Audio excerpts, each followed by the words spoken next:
Has the Council decided, Father? Is now the time to finally bring the Federation to their knees? No, my daughter. Even though Martok is dead, many of his followers still have influence on the Council. Then I will assemble our forces. The glory will belong to House Jimpok. The time will come for battle, but it will be when victory is assured. Only a unified empire can defeat the Federation. But what will it take to convince those cowards on the Council to act? You've forgotten your first hunt as a child. One does not fight a Rekthor beast in its cave. We will draw the Rekthor to us. And when the Federation comes, we will be ready. I have discovered an opportunity.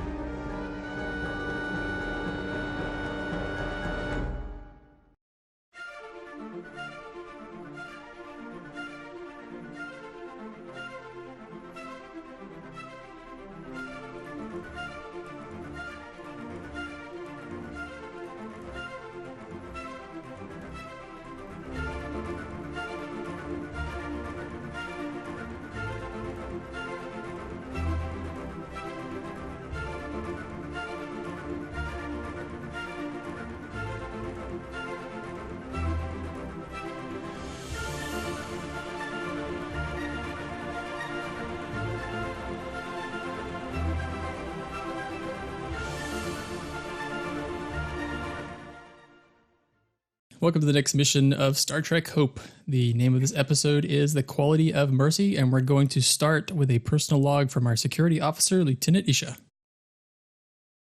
Tactical log, stardate 73283.8.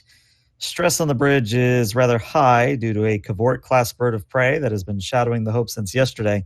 It's been bouncing in and out of cloak, occasionally targeting the ship and flying in a rather provocative manner.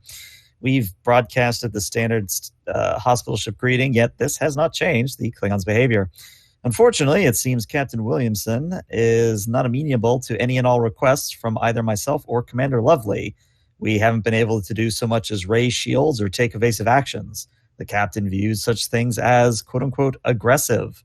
Honestly, I'm starting to wonder if the captain truly understands the situation we are in. And log. All right, our first scene as we transition from the Hope flying in space is to the Hope Bridge. So as Isha said, tension on the bridge is kind of high. We're approaching the end of Alpha Shift, but all of you guys have been told by Lovely that no one is going anywhere until some situation changes.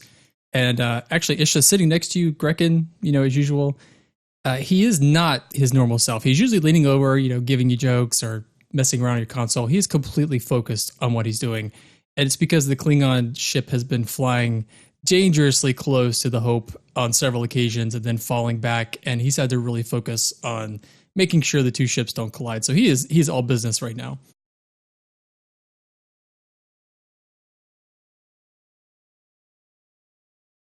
Well, I'm tempted to make a joke, but I don't think I'm going to make one in this situation. Lovely has been stalking around the bridge, kind of like a shark circling. She's doing that annoying thing that some managers do where she's like, hey, did you look at that? What's that light? What is that? And she's like, Isha, are you prepared to arm weapons? Do you have tactical systems ready?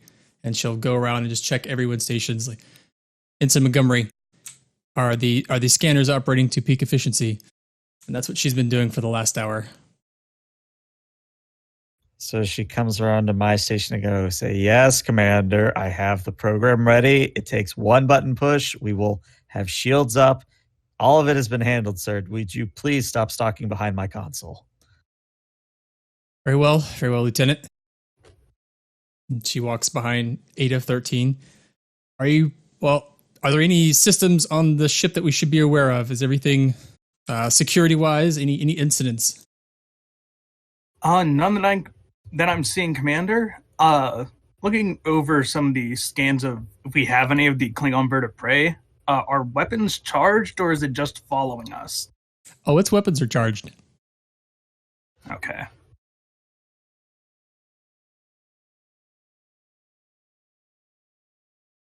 Captain, with the weapons charged, are you sure we shouldn't raise shields?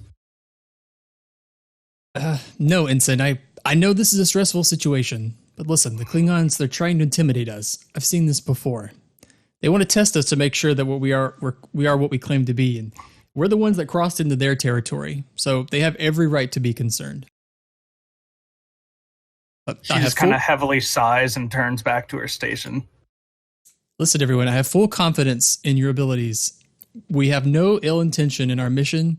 We're going to continue. Things are going to be fine. I'm going to reject his influence over me, and I'm going to raise my mundane by 1. Sorry, wrong system. I'm actually going to flag for Commander Lovely to have a word with me, like off screen, stage whisper style. Okay, she calls you over to her station. Commander, I don't say this lightly, but I both disagree and agree with the captain, and I don't know what to make of it at the moment. I, too, am having a difficult time with this course of action. I'm not the biggest fan of our mission to begin with, but a hospital ship going alone inside of enemy territory now being pursued by an enemy vessel that's locked weapons on us, without even our shields raised, there's no way that we'll be able to respond. Well, see, that's the thing. What I know of the Klingons is if we did start firing back, then they would definitely destroy us without hesitation. But the fact that we are more or less, what is the Klingon phrase, a toothless targ, they aren't getting anything out of it, which is also why I'm slightly concerned. Why are they still here? They should have given up hours, if not days ago. In your opinion, Lieutenant, is there any tactical situation where the Hope could at least hope for a standstill? If you're asking me whether or not I could take a Cavort class on, my guess is not without heavy casualties. I checked the specifications, at least the intelligence we have on the Cavort class, and we can't even outrun them. Our maximum speed is equivalent to theirs. So even if we turned back for Federation space of a maximum warp, they'd still catch us.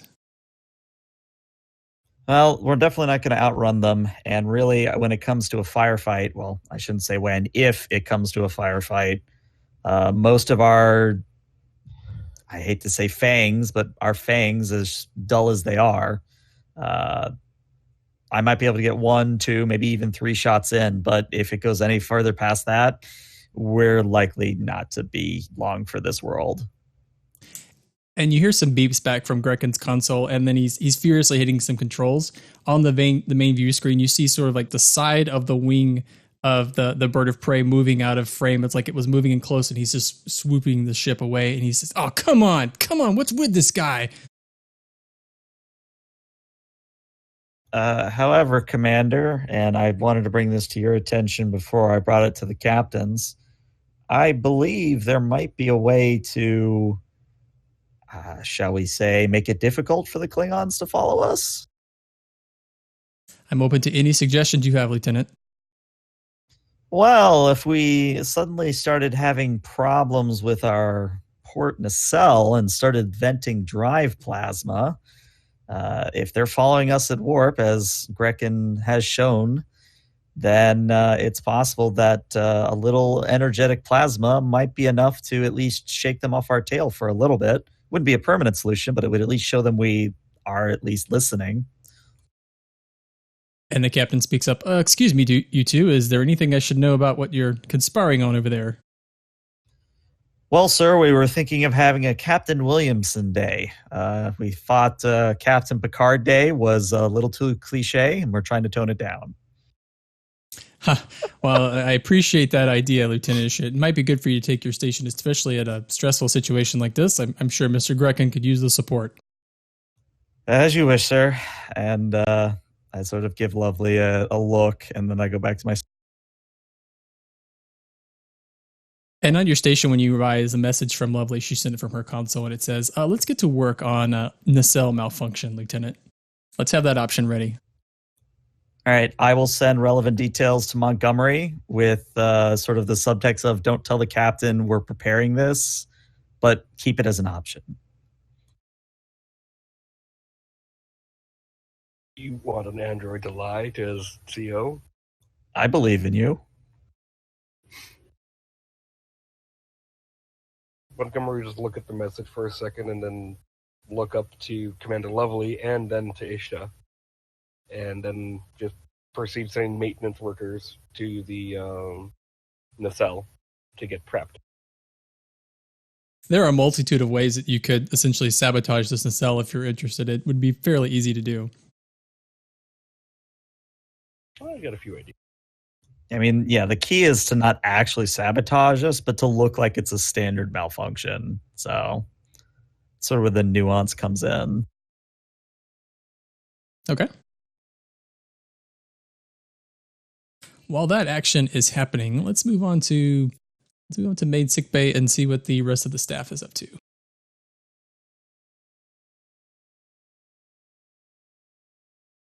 So what's happened is, Tuzan, you and Linaris are here in the sickbay, and ever since you guys have crossed the Klingon border and dropped off the Hastings crew, it's been pretty slow on the ship. No one's been injured.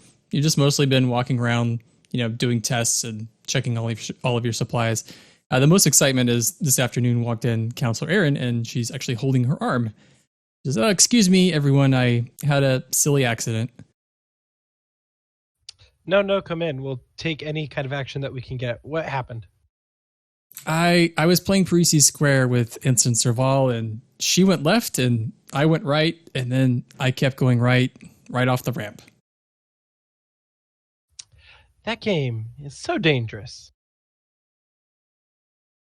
I'd heard about the agility of Acacians before, but she's the first one I've ever met, and I may have overestimated my abilities. They're also extremely agile, so that it's easy to underestimate their abilities.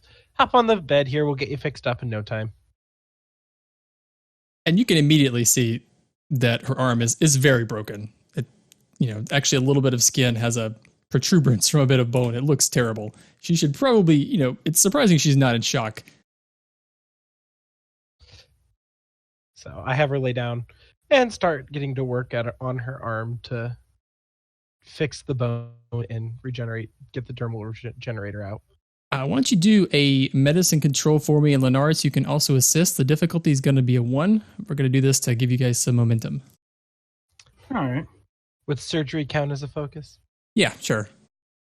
If it gets that far, then yeah, she's in trouble.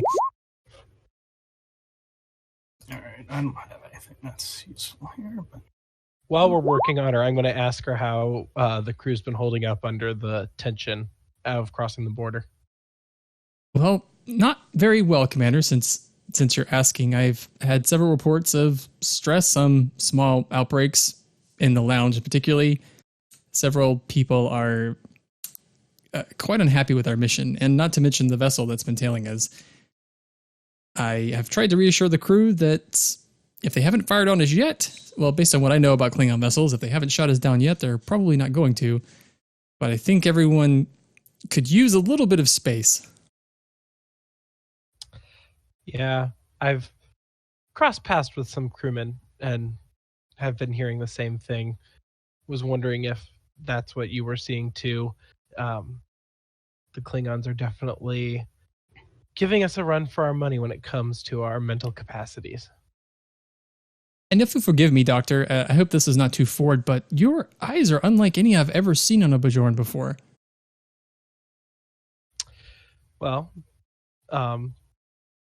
I grew up in the medical area, or in the agricultural area of Bajor, so, it's similar to other species. We all have slight differences. It's very interesting. It's something I've tried to pick up on. I haven't been with Starfleet too much in the officer exchange program, and well, with the Dominion, especially with Vorta, our differences are very few. I've just noticed that your eyes look very different from Mr. Linaris. Is it common to the region of space or the region of Bajor to have such strong differences? Well, Linaris is also from a colony outside the main planet of Bajor, so it's not necessarily extremely common, but it's not unheard of to have differences when it comes to something like eye pigment or hair color for people who are on different planets, because over time your genetics, even though you're the same species, your genetics will slightly modify. It's very interesting to me. I read quite a bit about the history of Earth and particularly the restrictions on genetic manipulation. I find it quite interesting that humanity outlawed it so from an incident that happened so long ago. Yes, an incident that happened so long ago. And then, I guess not so long ago, that came up again against Captain Kirk of the first Enterprise. Oh But- yes, that's right. It's just very different from the way that the Dominion does things.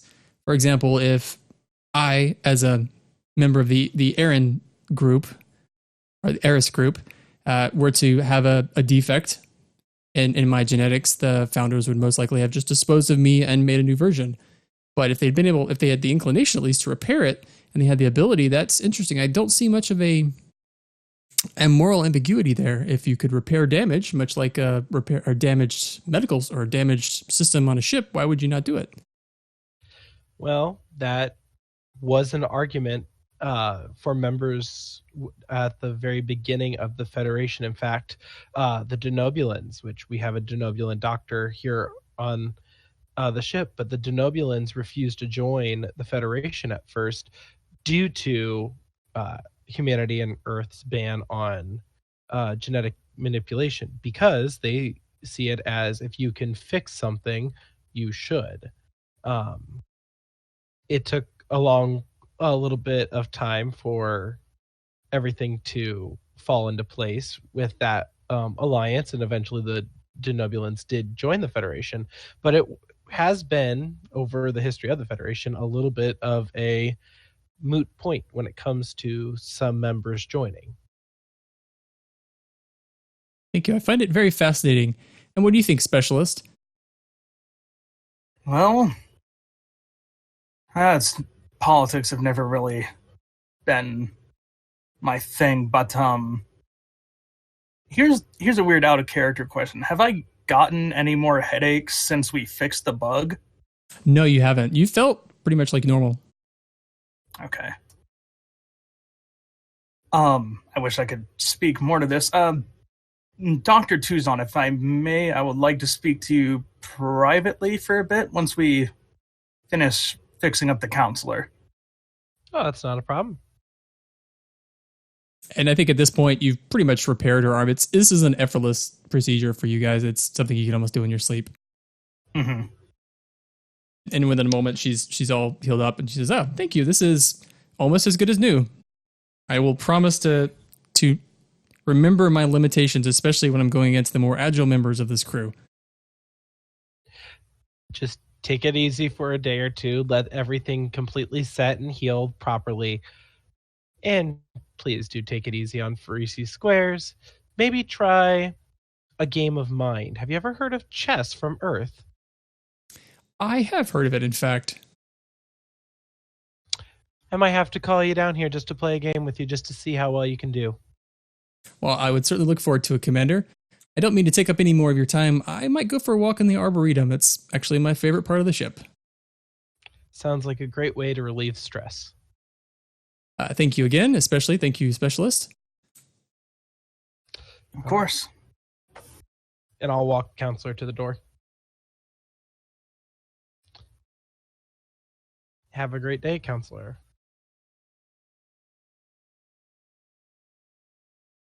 And here in Tuzon's office, let me find your token, Linares. There you go.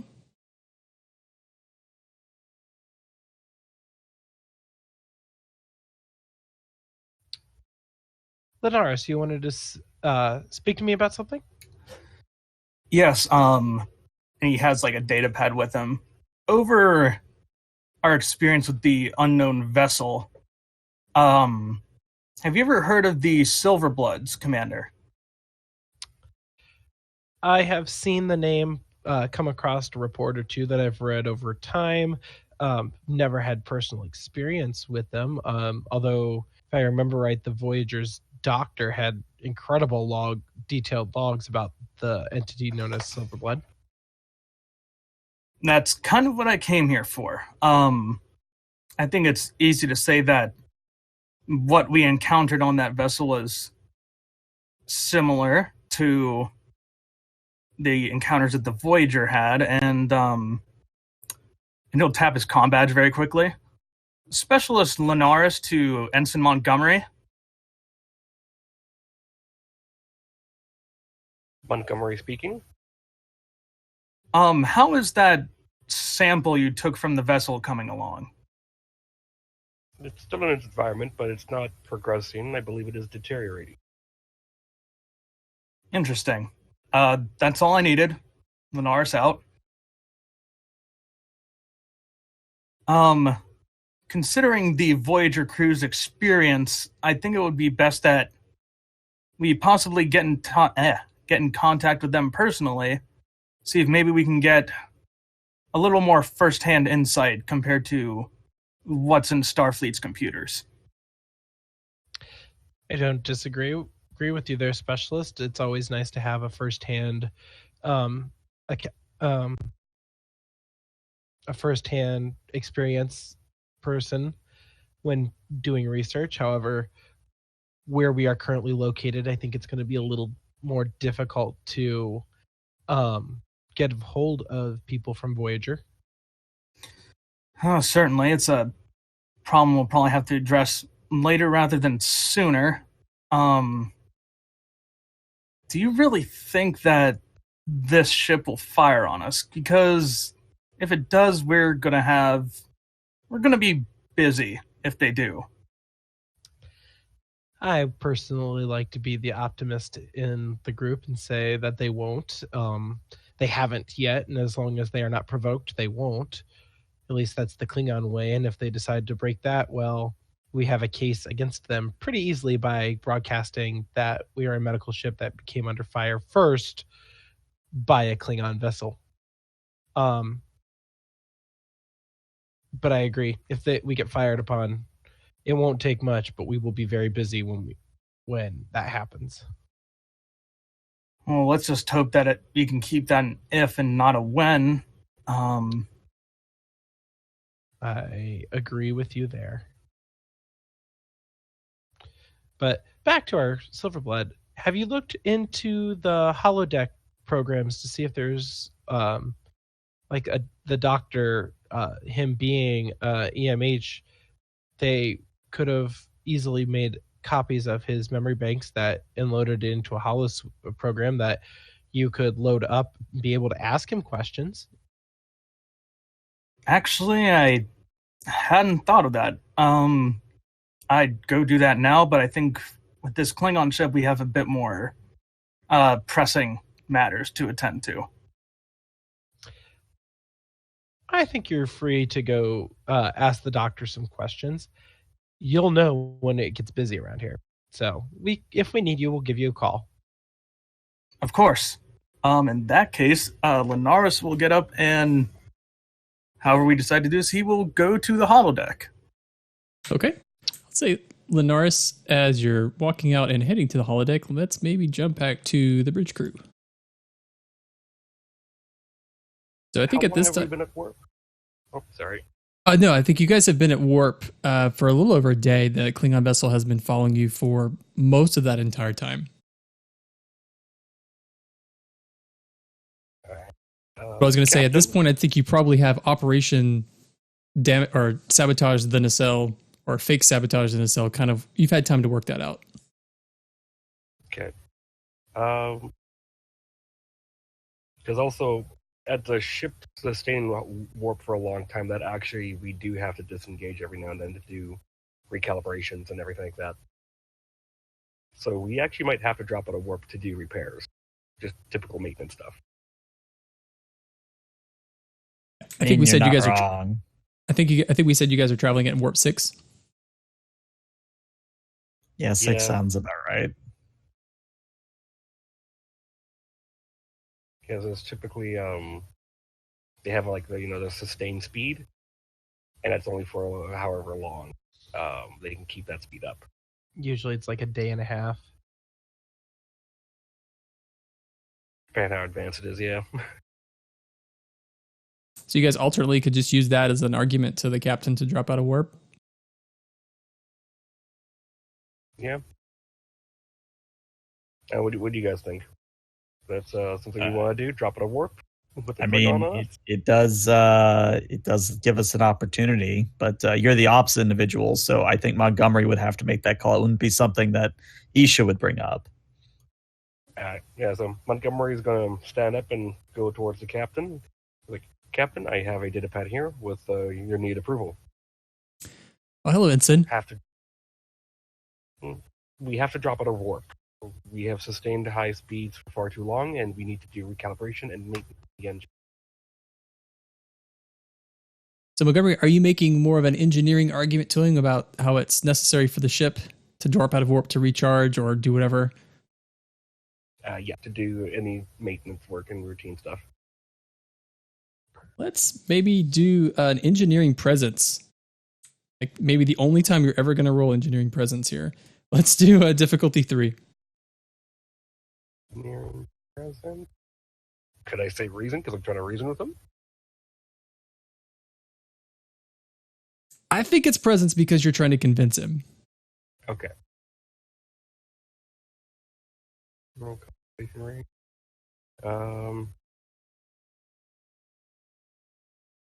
Reason, I think, would be more of you figuring this out, and you've got it figured out. I think presence is how you're convincing him. He's the one that you've got to change. You guys okay if I use a momentum? Go for it. Yeah, Tuzan got you 2 from the last roll. And here we go.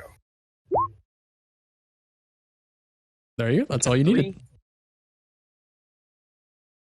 Well, Williamson, he looks at the pad and he says, Ensign, I very much value your opinion. If you think this is something we need to do, we'll do that. Of course, the timing isn't ideal, but I don't want to damage the ship, so we'll do whatever you need to do.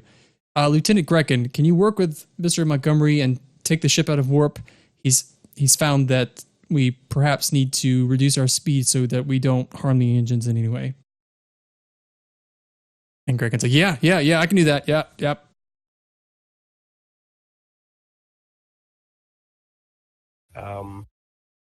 We should also advise the ship if they are following us so closely, as dropping out of warp may cause an issue. Especially if they've been so close to us this whole entire time. That's very good thinking, Ensign. If you could let them know that as well. I guess just a normal transmission. We're transmitting so much to them already. Very well, sir. And he'll go to his console and send off, just a typical message like, Klingon vessel, the Hope, we are dropping out of warp to perform standard maintenance on our warp portal. And you actually don't get a reply. But in a few seconds, Grecken, did you have any special instructions for Grecken? Otherwise, you just got to take the ship out. Just, get us ahead of them a little bit and then take us out. I won't make him do a roll because I think this is pretty easy for him also. But on the screen, the star lines fall back to the normal star field. And within a second, the Klingon vessel also drops out of warp, moves into position very, very closely. And there's a beep from Lovely's console. And she looks at the captain. Captain, we are being hailed. And she puts it on screen, and there is a particularly nasty-looking Klingon. And he says, my name is Captain Goroth, the Klingon warship Tagak. You will power down your engines and prepare to be boarded for an inspection. If you do not comply or attempt to run, you will be destroyed. And the transmission ends.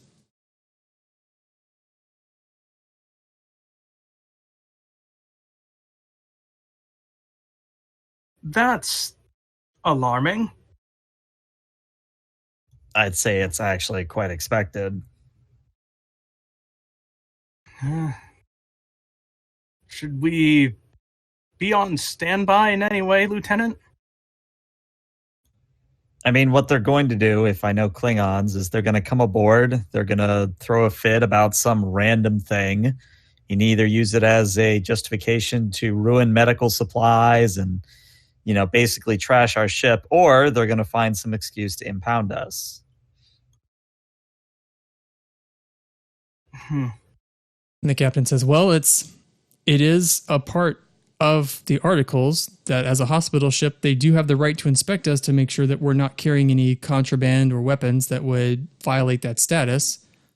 That is within their right.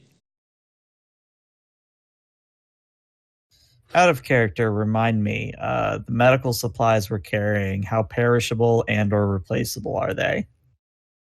They're not super rare, as if you lost them, you could never replace them. But considering where you are, especially inside of Klingon space, if you lost them, they would basically be irreplaceable. In that case, sir, I may not be the most medically knowledgeable person here, but I'm pretty sure that if we let them go through the cargo bay and the cargo holds, they're just going to, as I said, trash the place and in the process destroy irreplaceable equipment.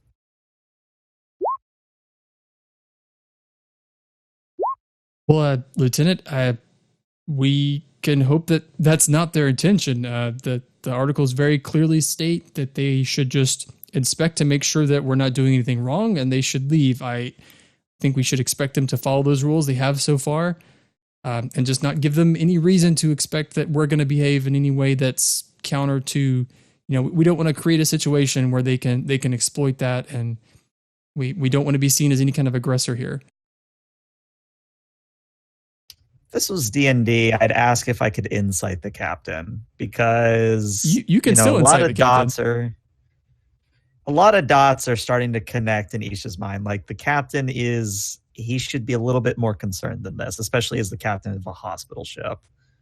You could always do a command insight, and I'll set the difficulty based on what you're trying to learn from him and see what you get.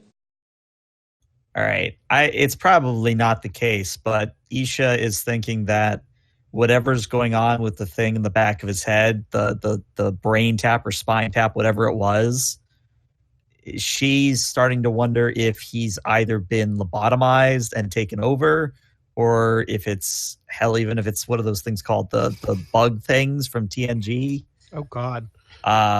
She's running through a bunch of situations that all boil down to, is the captain who he's supposed to be, kind of a thing. And Lovely turns around in her chair. Captain, I've received a transmission from the Klingon vessel on the number of Klingons that they're sending aboard. They have 5 groups of 15 Klingons they plan to board in each of our transporter rooms in order to do their inspection. Captain, this is ridiculous. This is a small invasion force. With not too much more, they could take the ship. And Williamson says, well, Commander, this is how it works. This is the situation. There's no way that we can attack or fight or even flee this vessel. We should give them the benefit of the doubt until they prove to us that they're not trustworthy. Have communications been hampered or interfered with at all by the Klingon vessel? No, they're not jamming you. Okay. Montgomery is going to submit a report to Starfleet that this vessel and the commanding officer is going to be boarding the vessel as a hope for an investigation and a cargo hold check. He's just going to transmit that out. Okay. Yeah, when you transmit it, it's been received, and you don't see any sort of blocking or jamming, like I said. And Starfleet, you could assume the fleet at the border at least would have received that transmission. Has there been an internal communication saying that we have these search parties coming on board? No, it's literally just happened, so we haven't sent anything out yet. But my question would still be, actually, now I have 2 questions. First is, if I were to insight the captain, what sort of difficulty would I be looking at? What are you trying to gauge? Are you trying to gauge if he's medically inhibited by the device, or are you trying to decide something? Okay. So that will be a little higher, because that's more of an examination from, maybe 20 feet away from your console, from where he's sitting. I'd say that's probably going to be a medicine insight, probably a difficulty of 4. Unless you can convince me that you might have any kind of knowledge on his particular implant. Yeah, and I don't think I have a focus that applies here. But I am shooting for a 12. I don't know. Does anybody think it's worth it, me trying to gauge what's going on? Because I don't know. Something's going on with the captain. There has to be. Right. I think it's worth it, and if it 8 of 13 will assist because 8 of 13's been thinking that about the same thing. Okay. In that case, I'm going to spend 1 momentum. Actually, hold on. I'm going to... Do I use my determination here? No, I'm not going to use my determination in case I have to get into a firefight with Klingons.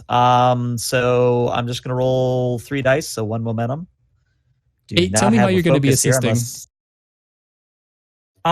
It's going to be a similar kind of situation, or maybe like 8 of 13 is sort of drawing on their past as a Borg and being taken over to kind of gauge if the same thing has happened to the captain.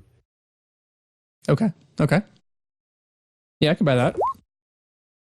Well, all we need is 1 success and we'll pass this. Look at Hey, that. there you go. Hey!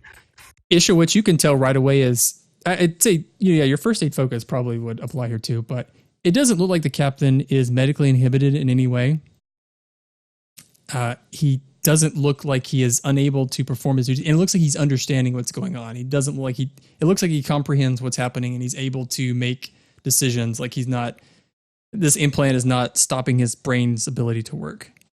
Because if he were, things would happen. Maybe he'd be responding slower, or he wouldn't actually be understanding what's happening. It looks like he's getting it. He's just not giving maybe the answers that you want. And that's probably what she was expecting on some level, but it never hurts to be sure. Second question I have out of character. How many holodecks do we have aboard? I will say you can have as many as you want. Well, that's a dangerous thing because I'm going to turn to Commander Lovely and say, Commander Lovely, if we quickly repurpose the holodecks to give a facsimile that they are, in fact, on the Hope, I believe we might be able to prevent the actual damage to our supply. That's a great idea. Lieutenant, how fast can you get this done? Because we actually have Klingons beaming aboard right now. Montgomery, scrambled the transporters or something. I need like 2 minutes tops. And then Grekin grabs your arm. He's like, Isha, wait a minute. I just thought about it. We've got a Cardassian on board. We've got a Vorta on board. We've got a Romulan on board. Right. So you need to help me with this engineering thing, like real quickly. We need to reroute those incoming transporter signals to the holodecks, and we need the holodecks spun up with a facsimile of the Hope. I'm just a pilot. I don't know anything about transporters. And I'm just a tactical officer, but this is the lot we're dealt with, Grekin. Now push those buttons. Okay. If Grekin's doing this, Grekin can do the check. That's the intention, is that Grekin's going to divert the transporter beams into a holodeck? Well, okay, someone needs to do it. It's Isha's idea. Isha has an engineering of 1. She's an idea person. She's not a do person. So someone with a better engineering should do this. I'll say that you have 5 groups coming over. You could divert 1 or 2, and based on the number that you want to divert, we'll set the difficulty. Okay. What's your Montgomery? What is your daring and engineering? Because I think that's probably what we're gonna have to do with. Yeah, that's what I would 10 do. and 4, but he knows the treaty. If they discover that there's a holodeck ploy, they can do whatever they want to the ship. Yeah, they would. This is true. Well, I guess then the question is, what does the captain say to all this? Because the captain hasn't said something. Lovely has. The captain's kind of watching you all say that, and he says, "Now listen, like I said, I know this is very stressful. Under normal circumstances, it would be unthinkable for Klingons to board our ship. However, keep in mind we're not at war with the Klingons. We're here as a sign of good faith. We should try to trust them. We should give them our best, show them our quality of trust and expect that response back from them. If we walk into this with deception, that's the best we could expect back from them as well." Well, as much as Isha is headstrong, If that's the order of the captain, then I guess none of that happens. Instead, she's just going to order security teams to accompany each group of Klingons and make sure that they don't rough up our stores too hard. Montgomery, you get a message on your console from Lovely, and she says that you need to reroute at least one of the groups to the holodeck following the Isha plan. In direct contradiction to the captain's orders. Yeah, as the captain was saying his spiel, that's when you got this message from Lovely. Monty does not follow that order. He is following the captain's. Okay.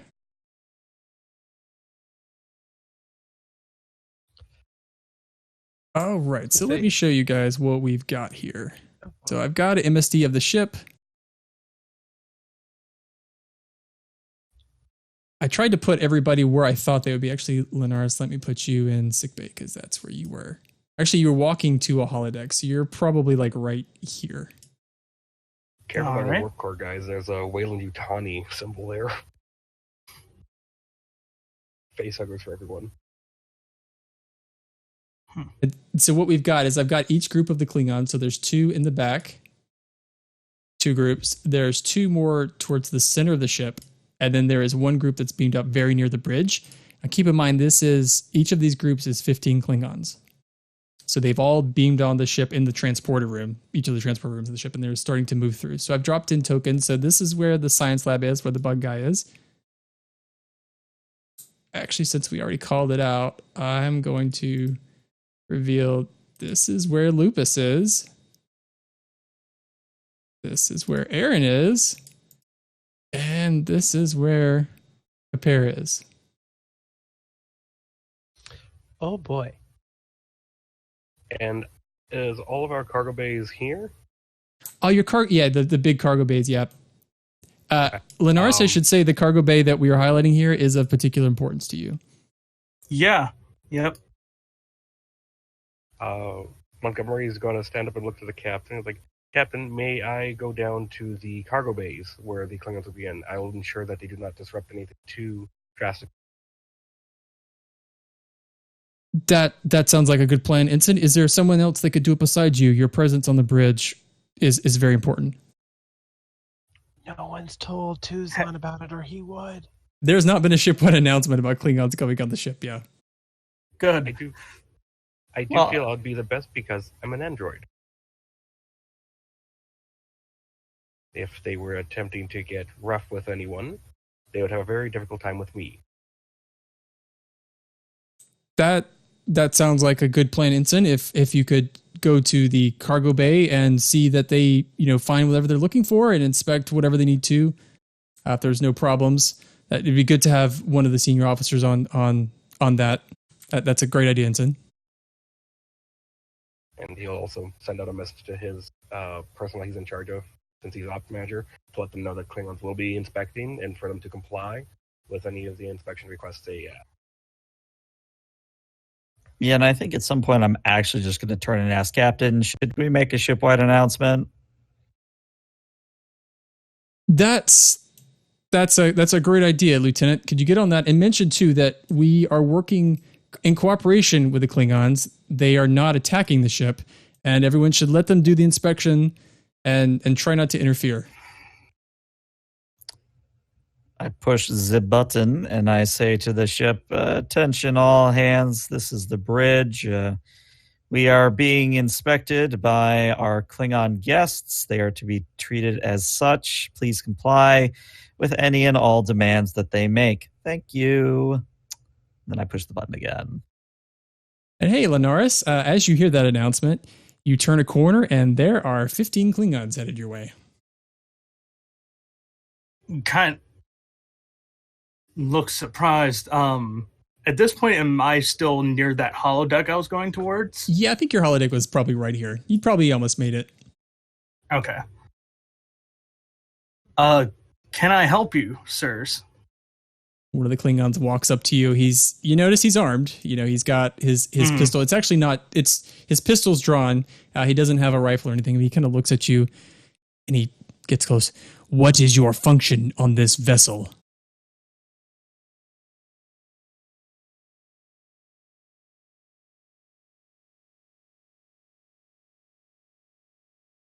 Hello? I was gonna say, did I disconnect? Nope. No. What did he say? Because you cut out for me for a Oh, bit. sorry. He looks at you and he says, what is your function on this vessel? I'm the ship's anesthesiologist.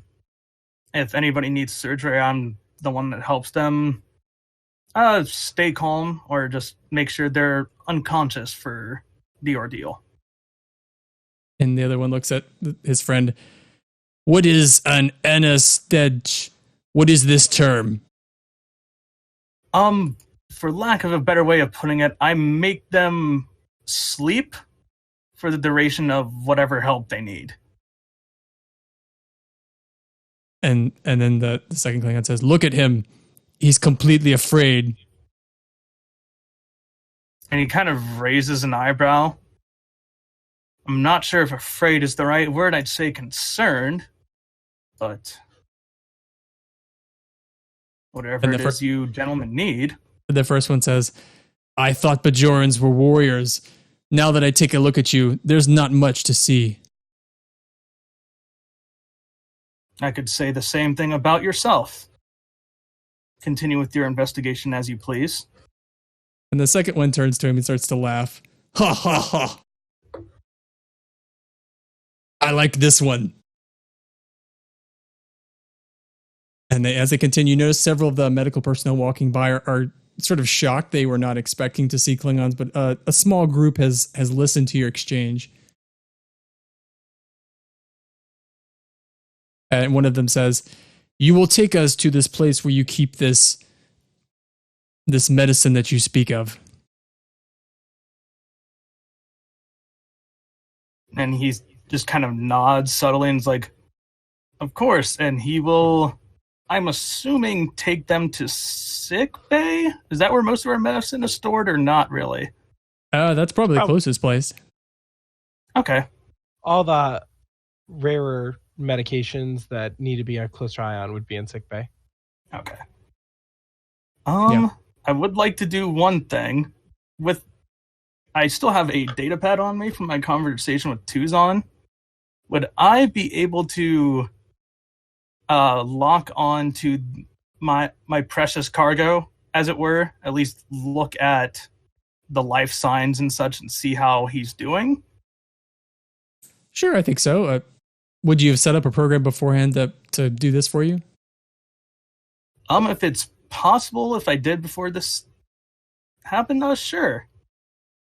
If you give me one momentum, I'll say that you have already tackled this before, and yeah, your pad can tell you whatever you need to know about him. Okay. I think we're actually out of momentum, so I can't do it anyway. Because we had used it for a roll with Isha, and I think Montgomery took a die with momentum. So I think we're actually out. Well, then that would be one threat then. I will give you that threat. Okay.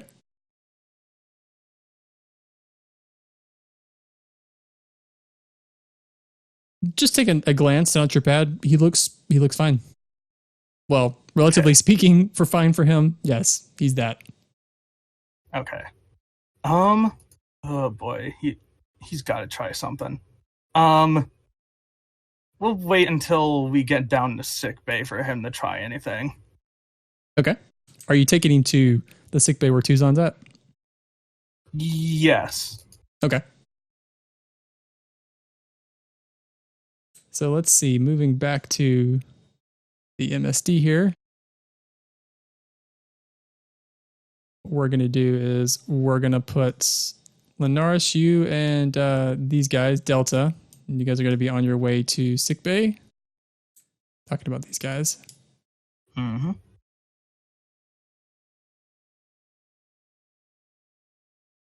I'd say that 8, as you're sitting at your display, you're noticing the progress of Gamma. They are working their way towards the bridge. And this division here, Charlie, are moving. They're actually stuck at a sick bay, a small lab here, and you've actually got an incident reported here. or something.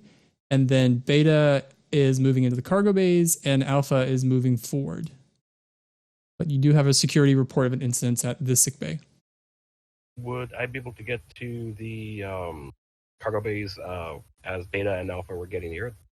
Not Beta. No, I think you just got too much far. You've got too much of a distance to travel, but you could start on your way there. Okay, yeah. I think Isha would have sent a message to Lupus and Counselor Aaron, simply telling them that, and probably Compare too, that unless they want to tangle with Klingons, they should probably use the room with no use and actually use it. And yes, it is on the MSD at the bottom. I was going to have them go for the yacht we have back with the shuttles, but I feel like that's just too obvious. And it's on the other side of the ship too. This is true.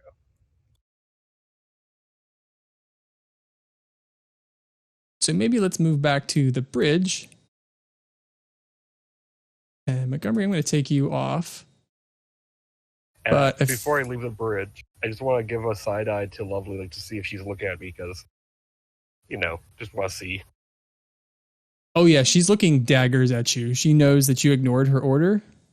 Yeah, she's watching you very aggressively. She is very not happy. I'll just go into the turbo lift and start heading my way to cargo bay. Okay. And moments after Montgomery walks to the turbo lift, 15 Klingons, I'm just going to put a bunch of Klingons because there's a bunch, work their way onto the bridge and just start checking out what you guys are doing.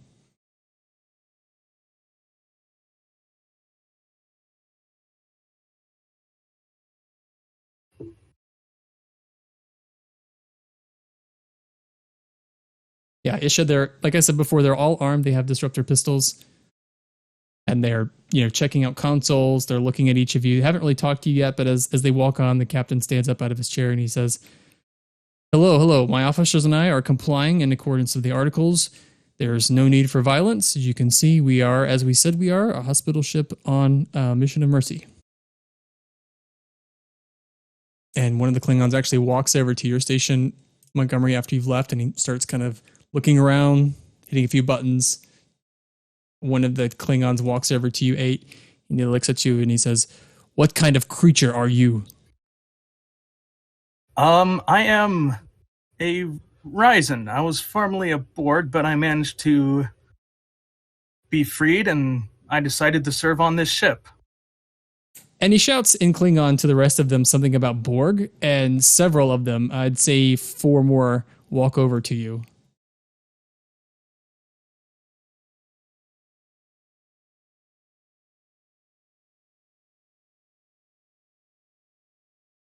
Good. She tries to remain as calm as possible, just keeps doing her regular work. And one of them looks at you. So, are you a member of the Borg Collective? Not anymore, no.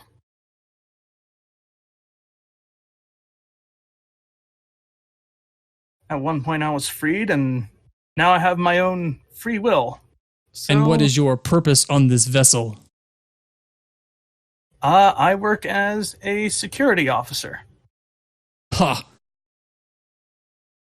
She You do not raises look like an eyebrow. impressive security officer to me.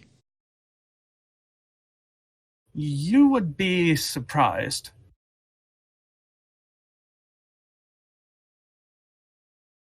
And one of the others says, Ha! You look quite tame to me. She's suppressing a bit of anger, but just keeps doing her work. Isha, you maybe have just noticed out of the corner of your eye that Lovely has her hand at her belt, like where you keep your phaser ones. Mm-hmm. I figured she was going to try something like this.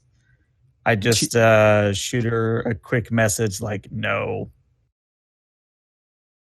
As soon as they all kind of congregated on 8, that's when she made this motion, and she's just really watching them. Like, you can tell she's ready to go.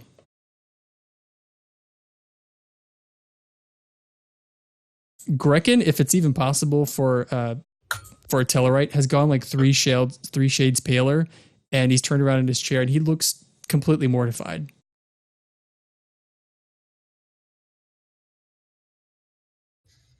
Oh dear, Isha's got to save the day again. This is going to go well.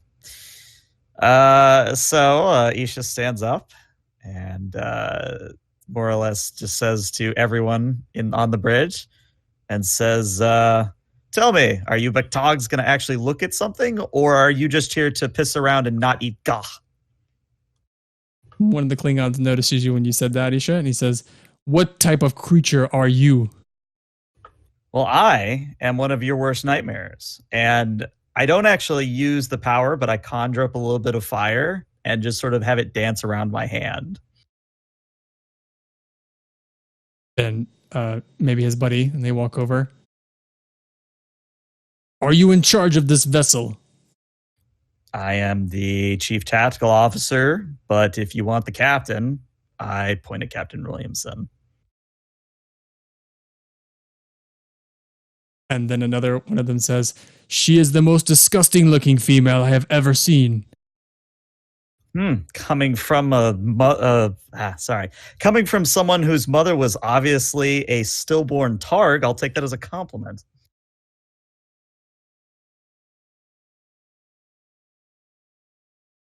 And he says, you insult my honor? That would imply you had any honor to begin with. And Grekin looks at you like, we're going to die. Well, you know, I'm taking the Grekin approach here. Well, maybe not the Grekin approach, but I'm taking the Tellarite approach. It's worked before. Yeah, and as the Klingon starts to, he looks even more angry, like he's getting ready to do something. His communicator beeps, and he grabs it, and you can tell from the universal translator, it's Captain Goroth, and he says, Commander Vog, what are you doing? Have you moved through the ship? And he replies, no, Captain, we have been delayed. We found a particularly vile creature on the bridge of this vessel I was just about to destroy. And the captain says, that is not your mission. Continue on with your mission, you dog. And he cuts the communication. And this guy, who's Commander Vog, apparently, he motions to the rest of them, and they start to leave the bridge. But he stops at you, Isha, and he looks and he says, be glad, monster, that I do not have time. I have more important things to do than deal with the waste on this vessel. Good day to you, Kala. Which, if you don't know how to character, is I literally just called him a shithead. I want to say for the Klingon at operations there, I would like for him to like go glassy-eyed as the displays are just going inhumanly fast for responses. He was just kind of like doing like one finger touches on the display anyway. I don't think he was doing a lot of damage.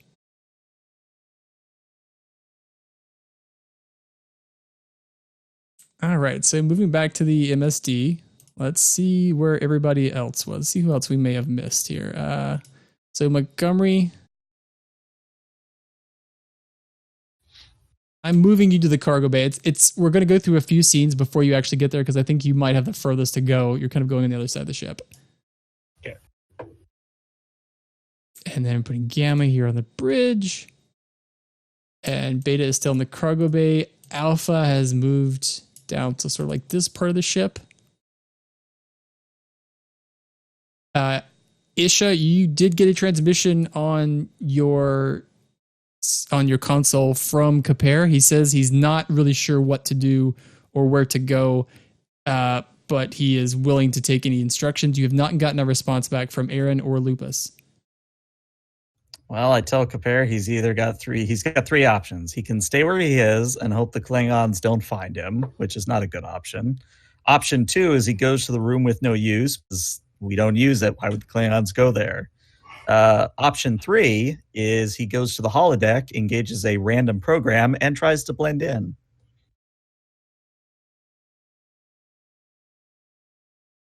All those are good options. So I'm going to move to this scene. Get rid of you, Aaron. Get out of there.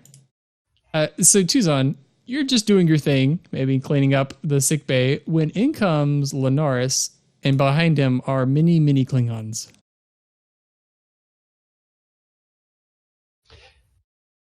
I just look up. I've been expecting you all to show up. Please come in, come in, come in. Have a seat on any of the beds you would like. What would you like me to show you today? Why don't you give me a command daring? Let's do a difficulty of 2. Oh boy.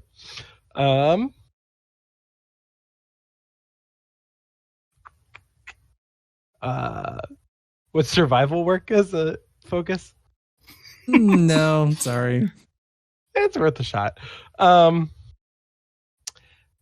give you a threat for a third die. Oh, give me a threat. Okay.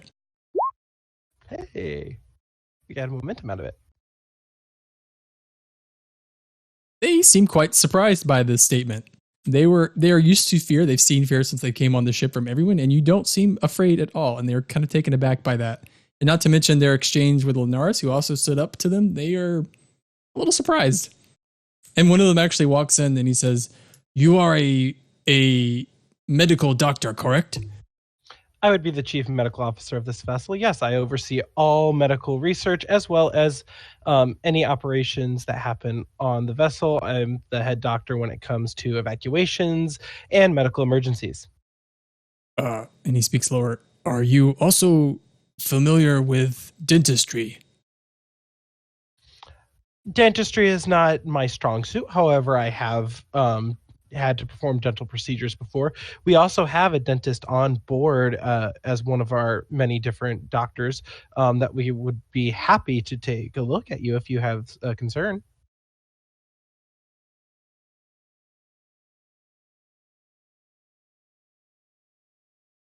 He grabs you by your uniform and he pulls you very close. And he opens his mouth and you get a breath of just terrible, terrible smell. And he says, "What can you do about this?" And he points to 3 of his teeth in the back that are just broken. You know, if you have a seat here on the main bed, I can see what I can do. Probably our best bet for that would be to do an extraction. So pull the damaged teeth out and I can make, not necessarily replicate, but make kind of what Earth called dentures, which are fake teeth, that would slip into that space where those are, that you won't lose any function. They'll just be not real. Oh. Will it reduce my prowess as a warrior? You shouldn't see much of a difference, if any at all, while you're snarling. Thank you. A snarl is very important to a Klingon warrior.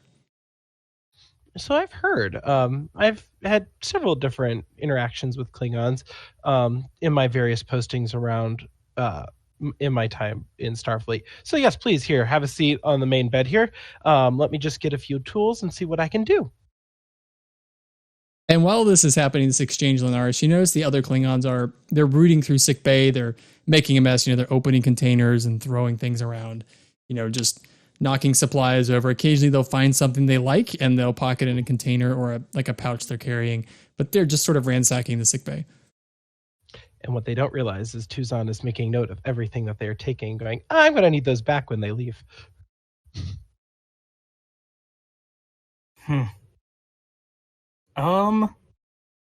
Let's take a look whether that's a data pad or a console around here.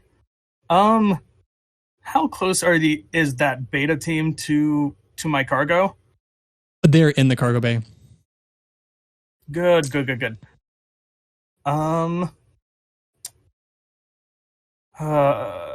Not sure if the plants in there are going to be a good enough thing.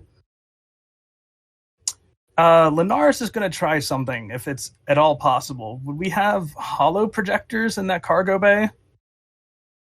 I don't think so. I think that would be kind of a stretch. I think you would have had to tell me before that you were actually going to do that, because I can't think of any other reason that you would ever want them. Sure. Well, I can think of one. Cargo bays are very often converted into makeshift infirmaries. If we were handling an evacuation scenario where it's a lot of medical emergencies and we have the EMH, which we do have an EMH on board, having hollow emitters in the cargo bay would be effective for treating the injured. Right, I'll but buy to play that. devil's advocate, in order to get that sort of fidelity, we would have had to take the Mark II talent, or at least that is the dev intention. I'll say that you have holographic emitters enough to create like a bed, but that's about as fine as you can go. Okay. Just without doing anything extra. Like you could change that, but Right. without doing that, that's just what it can do now. Gotcha. You aren't able to tell, but he's sweating bullets on the inside. Man. Yeah, I mean, we have to.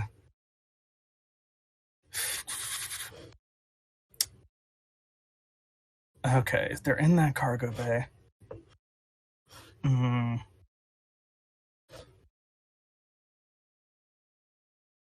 He's going to try something with that hollow emitter.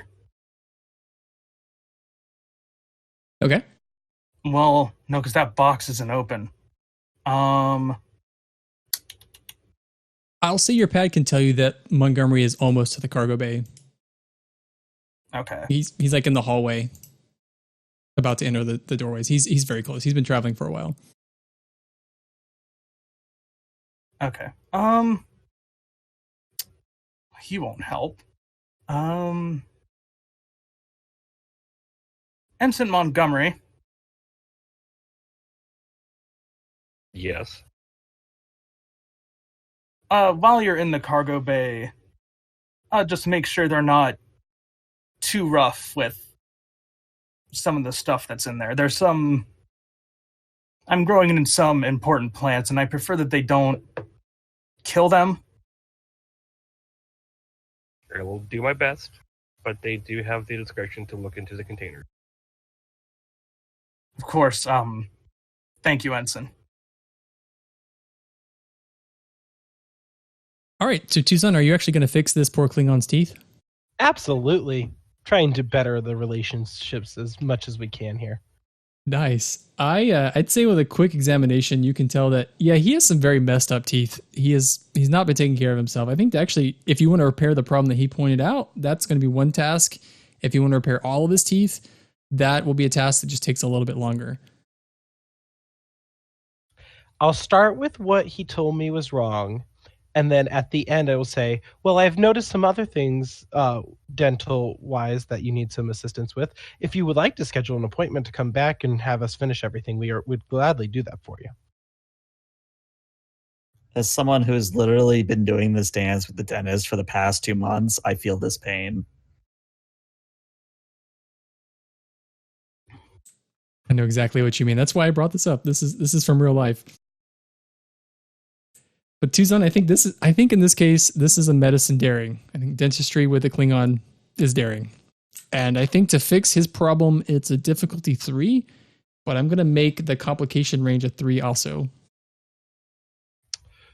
Would my quick study with attempting a task involving an unfamiliar medical procedure come into play here? You tell me, are you unfamiliar with this? My main focus is not dentistry. I would say anything dentistry is not something that I'm familiar with, but have I done it before? Probably on the fly, done simple dentistry stuff.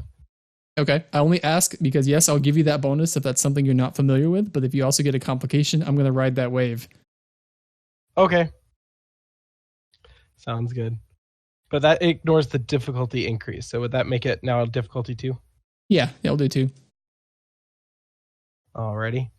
I don't think any of my focuses apply unless you'll give me surgery.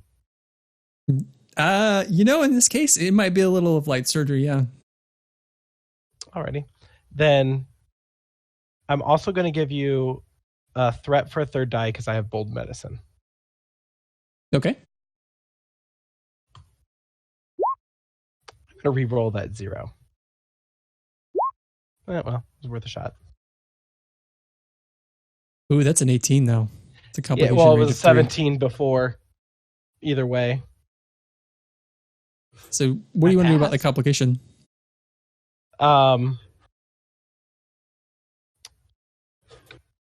Good question.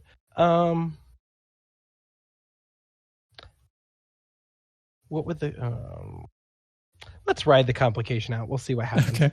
I'll say the complication is you give him not Klingon teeth. Like, you've replaced his teeth, but they're not the sharp and spiky teeth. And maybe they're like human or Bajoran teeth. They look completely out of place and they're very white. They're not the yellow. You know, you work with what you had. We can And just Nurse simply went, say that we didn't have correct scans. That we can repair that. Nurse Wynn was watching this entire operation and she looks over at you, Tuzon, and she's like, it looks very nice, Doctor. Yeah, not something that is my normal game to play around here. And she asked the Klingon, would you like the fluoride treatment? And the Klingon says to her, of course not. What do you think I am, some worthless pata? No, not at all. It's just that is a standard procedure when anybody has any kind of dentistry around here. Simply being pleasant.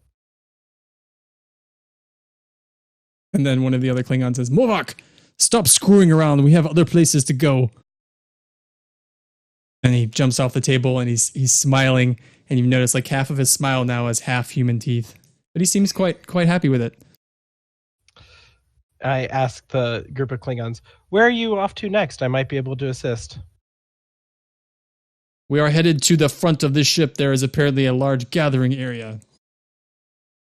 Oh yeah, our lounge. You would like me to take you there? I would be glad to assist you in going there. And the answer any Klingon- other kind of questions that you might have along the way. And the Klingon you just fix, he slaps you on the shoulder and says, yes, my friend, take us. Show us your ship. Absolutely, right this way. Try to Linaris, be are you as following? close as possible.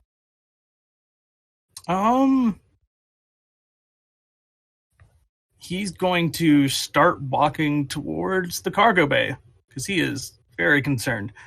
Okay. So I'm going to jump us back to the MSD just to show where everyone is.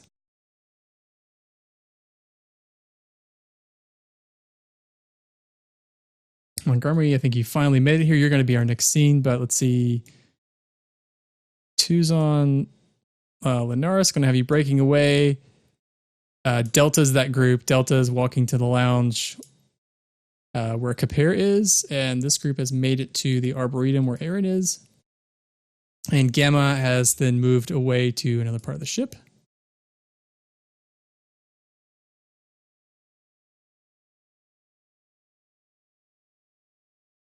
I'm assuming the bug's okay because there'd be force fields in place and, personnel to keep an eye on it. You don't know.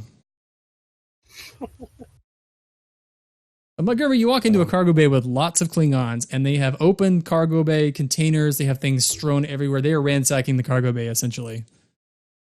The moment I walk in, I'm pulling on a tricorder, and I'm scanning everything in the room to make sure it complies to what we had before the Klingons showed up.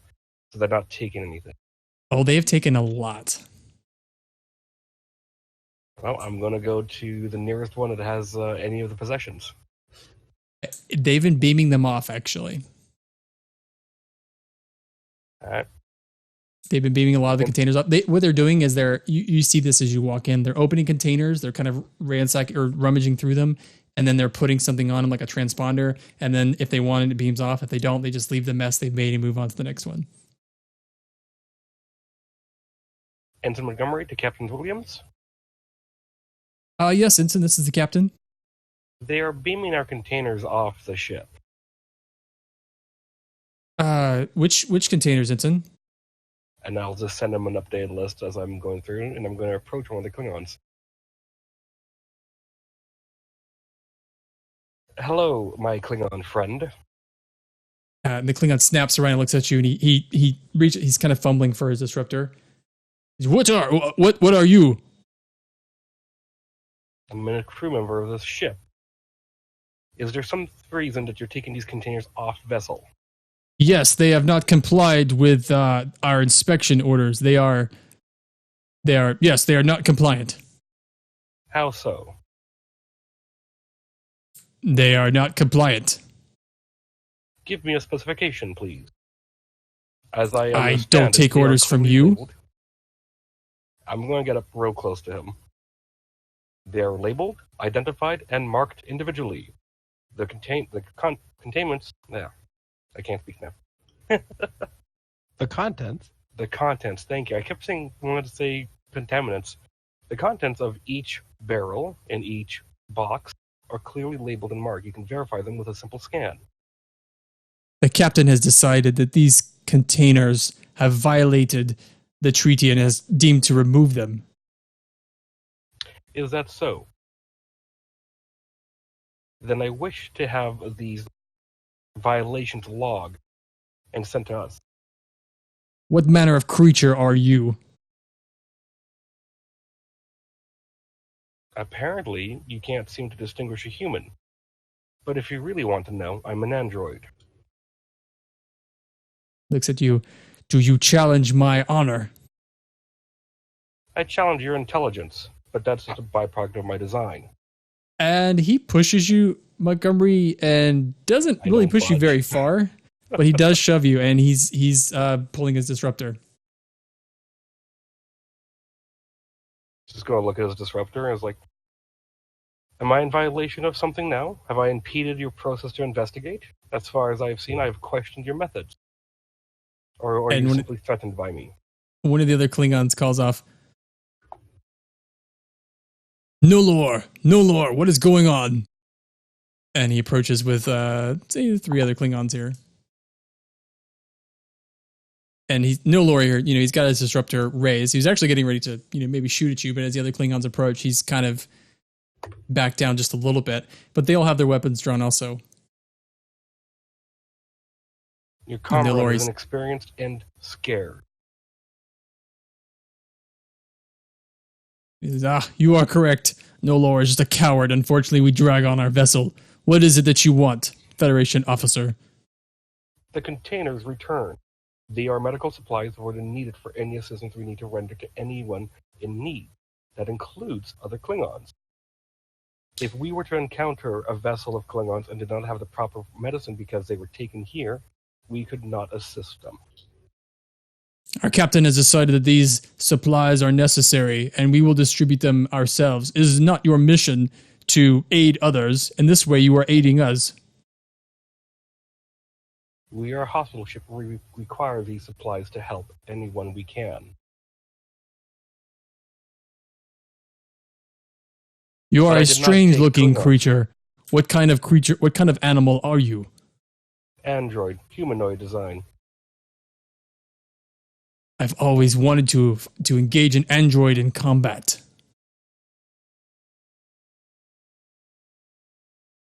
That seems to be a common theme with any hostile race. But I did not expect Klingons to be petty pirates and thieves.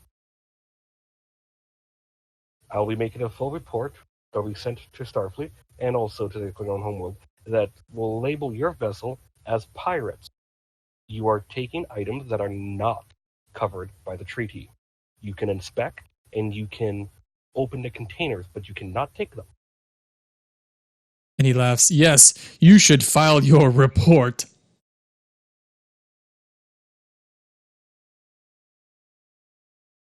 If that's everything, I think you should leave the cargo base now. You are right. We've taken as much contraband off this vessel as our cargo will hold, as our ship will hold. We will continue our inspection, and you may continue to write your reports, android. I shall escort you, and if you feel that your hands should wander, I'll be there to take hold. And he laughs. Ha! Well, perfect. If you'd like, you may hold Novak's hand. He tends to get lost. It is a wonder how far you've made it so with lacking such intelligence. Klingons are rather interesting. They all kind of look at each other, trying to understand. Did you just insult them? Monty's just going to smile and like, continue to think about that. You will come to the right conclusion soon. And I'll So they're leaving the gesture my cargo. hand. They're leaving the cargo bay. Are you going to follow them, Monty? I'm going to check the containers, see what's all taken first. Just do a quick scan of everything. Okay. Yeah. So I'm going to move these guys off because they're headed out. I'd say about 70% of your cargo is missing.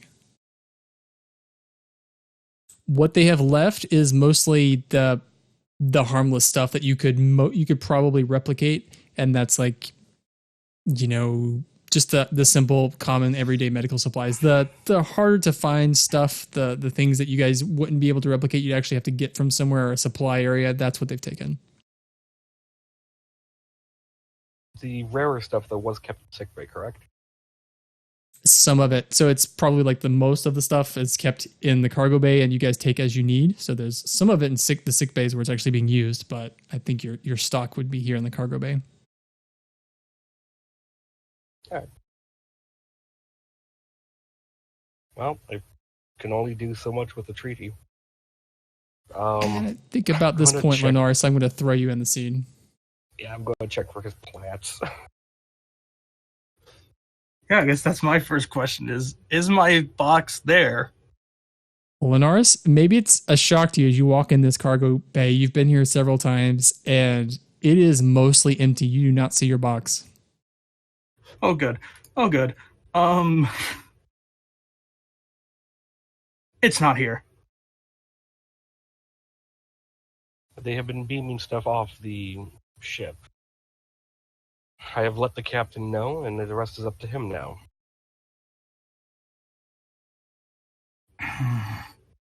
Is that one Klingon off to the side still there? Yeah, I'll leave one Klingon here. He's just kind of rummaging. Gotcha. Oh, that's not good. That's not good. I hope we can get that back, because those were rare plants. Those are rare. Oh, jeez.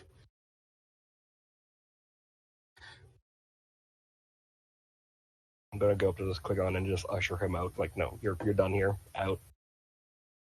Yeah, Bob the Klingon, as you're ushering him, he knows he should probably go back to his group. He was just lingering. And now, yeah, I'll follow him in that group.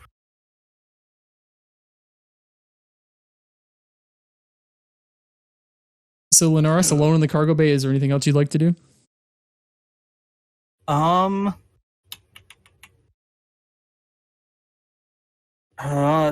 The only thing I could think of is I'll try to get maybe somehow a scan of the Klingon ship and see where the real Linaris' life signs are on the ship, but that's about it. I'd say with the pad that you have, because you made that link, I made you pay for it. So what that'll do is you can tell a point on the ship where it's at. And it's like an area that looks like probably a cargo bay area. It's a large open space. Gotcha. All right, then. No point in complaining about it now. And he'll go to leave. Okay. So I'm going to move us. So I think, Doctor, you were escorting your Klingon friends to the lounge. Mm-hmm. Aaron, you are not there. Go away, Aaron. She's everywhere. But Tuzan, as you've walked in, you notice there's not too many people here. There's just a few people that maybe had been off duty that just gone here to watch things out. And you see just outside the windows at the front of the lounge, because this is the very front of the ship, you see that the bird of prey is still there, very, very close. Outside you see the nasty green colors of the ship. But if it were actually going to lock weapons and fire on the Hope, it would absolutely score a hit because it's just that close. But as you walk in with your friends, a lot of people kind of, pretty much everyone stops what they're doing and they turn to watch you. But everyone's just frozen as the Klingons come in. What were we calling the lounge out of character? I don't think we've named it, or if we have, it's just been so long. I don't remember the name. I think it gave it like 3 forward or something, but that wasn't actually 3 forward. Yep, that's Yeah. right. 3 forward. We can go with that, So- even though it's not on deck 3. That's fine. As we walk in, and this is our lounge. It has come to be known as 3 forward around here.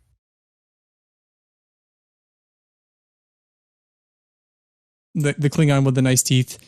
He says, okay, my friend, show me a fine Bajoran dish that I may try my new, my repaired teeth on. Sure, have a seat here at the bar. Let me go behind here. Oh, let's see. What would I do? And I just typed something in. This is something that my grandmother made, and it was always the best. The replicators don't do it justice, but it's all right. And just slides the plate down to him. As you turn from the replicator, you notice crouching down behind the bar and hidden, very far back, is Kapare. I take note of him and don't change any demeanor whatsoever. Can I interest you anybody in some blood wine or any other kind of drink? Now, unfortunately, it is all replicated, so it's not as good as the original, and I apologize for that. But we have to deal with what we got, right?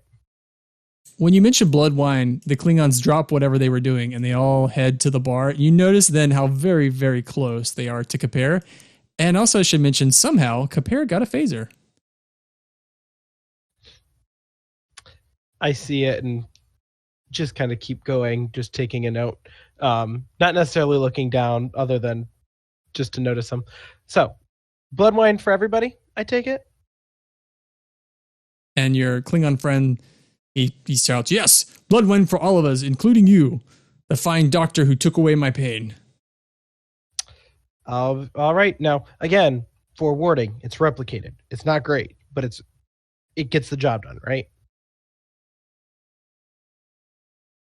So I turn around to the replicator. 5 goblets of blood wine, please. And I don't want as to be they that guy here, but doesn't that mean synthahol blood wine unless you override the replicator? leave Yeah. that to you, Tuzon. I wasn't going to override it. I was just going to let it happen. I gave him the warning. It's replicated.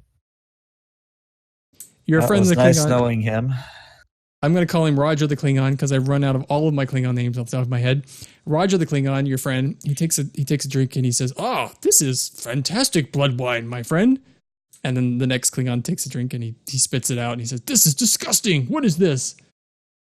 And the other Klingons, except for Roger, who maybe had his taste changed because he just had surgery, or maybe he now has human teeth, so he's, also adjusted his taste buds. The rest of them don't seem to care for it very much. Well, I did give you all a warning. It's replicated. If you want a different drink, I will gladly make whatever. What was it? Did I hear? Commander Worf, when he was on the Enterprise, really liked prune juice. And your friend Roger walks. I just gave some threat because I'm going to make a complication for you, Tuzon. Your friend Roger starts to walk around the bar and he's like, "I will show you how to make a proper Klingon drink." And I kind of back up just in front of Kapare, where I'm blocking him mostly. And- Just say it like this: if he comes around the bar, he will see him. Like, there is no way he can hide. All right. And I just stop there. It's like with the replicators, it makes it all synthahol. There's no way for me to override it. What is this thing you call synthahol? Fake alcohol kind of eliminates the fun. Why would you drink such a thing? It's what we're allowed to drink on Starfleet vessels. I have great pity for you, my friend. You should accompany me back on my vessel. I would have to have the captain's permission to be able to do that, especially since I hold the head doctor position here, so I kind of get stuck most of the time here. It's not out of the realm of possibility. But Roger's communicator beeps and he grabs it, and it's again from his captain. And Goroth says, To all boarding parties, we have completed our mission and we've picked up an extra passenger. Return to the vessel immediately. Prepare for transport. Extra passenger? Who would that be? And they actually step back and begin transporting away. I just say to Roger before he beams away, if you need any more dental work, don't be afraid to call. And as he's dematerializing, he gives you a smile. And it's a broken Klingon smile because half of his front teeth are Klingon, the sharp, spiky teeth, and the other half are straight, white human teeth. And as soon as they dematerialize, I just go, oh, we're screwed. But back on the bridge, let me get rid of all the Klingons.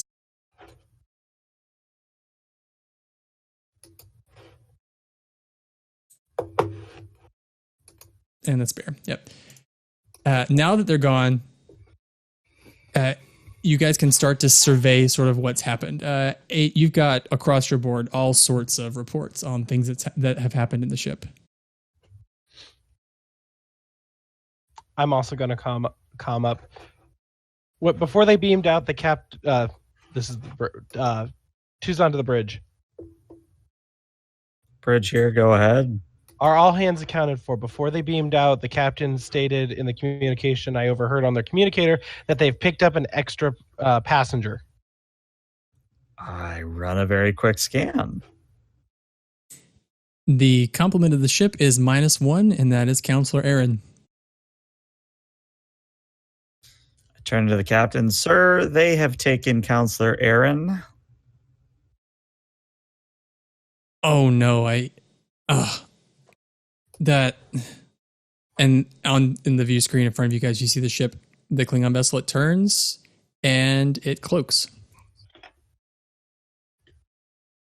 And William says, open hailing frequencies." And Lovely says, "Captain, there's no point. The ship is gone." And we don't know which way it went, so we can't go after it. Couldn't even catch up with it if we wanted to. But the anger radiating off of Lovely is palpable. You could almost see the anger radiating off of her face into the bridge. She's so angry. I think I actually beat her to the punch. Isha just stands up, straightens her uniform, and says, "Captain, I realize what I'm about to do will probably earn me a court-martial, but I am hereby placing you in dereliction of duty. We are missing 70% of our medical supplies, which makes our duty here irrelevant. We do not have the medical supplies necessary to complete our mission. In addition, you have allowed one member of our crew to be abducted with no fight given. And furthermore, sir, I simply think that you're just not cut out for this position. Now, there's two ways that you can do this. You can either relieve me of duty and court-martial me, or you can escort yourself to your quarters." And the captain, he looks very shocked. Lovely stands up and she's looking at you, Isha. And Williamson says, "Well, I'm sorry you feel that way, Lieutenant, but I am in command. And that is it. It sounds like you've just relieved yourself of duty. Commander Lovely, if you could take the lieutenant to her quarters, I guess. If you'll be spending a while until I can figure out what to do here. This is quite disappointing, Lieutenant." Now, what's disappointing, Captain, is you let this happen. And I'm going to make it known to Starfleet that it's you why Counselor Aaron is probably going to die in the next 24 hours. And yeah, I mean, I just start going from my quarters. Whether or not Lovely follows me, I don't really care. She follows you closely into the turbo lift.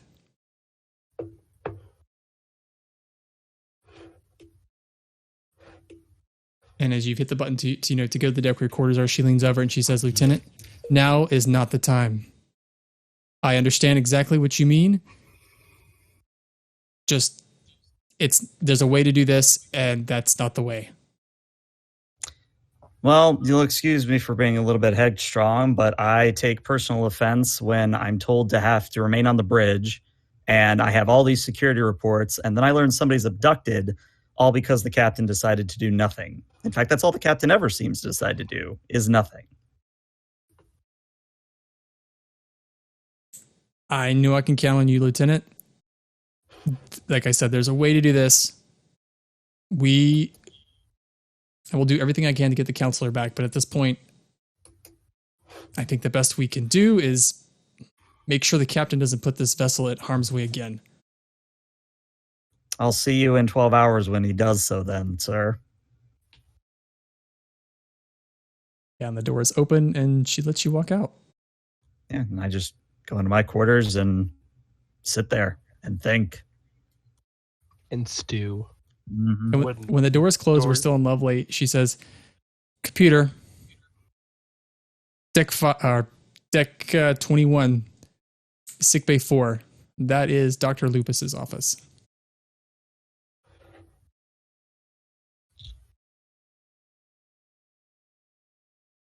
But back on the bridge, a few moments pass and she comes back on. Actually, I'm going to put you back on the bridge too. I'll have submitted a report of everything that's been taken. It's pretty significant. In addition to Aaron being abducted, a lot of people were roughed up and things like that. Most of all the labs and stuff were trashed. What's the status on the Silverblood and the bug? That lab was trashed. The bug and the Silverblood were not damaged, but a lot of your data was also copied. They copied the data that you'd taken off of the vessel and stuff. They've copied a lot of that.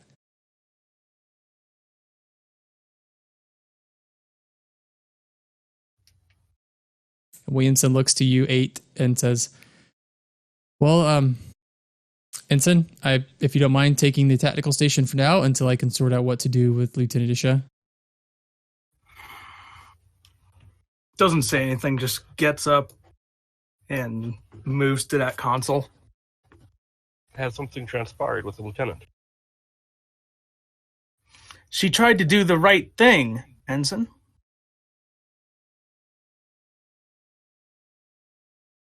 And Lovely sits back in her chair and she says, "Well, Ensign, that opinion is yours as you're welcome to hold it. However, on this vessel, on this ship, we have a chain of command. If you have a problem, you can bring that to me, and then I will bring it to the captain." I'm going to walk on the bridge with the data pad.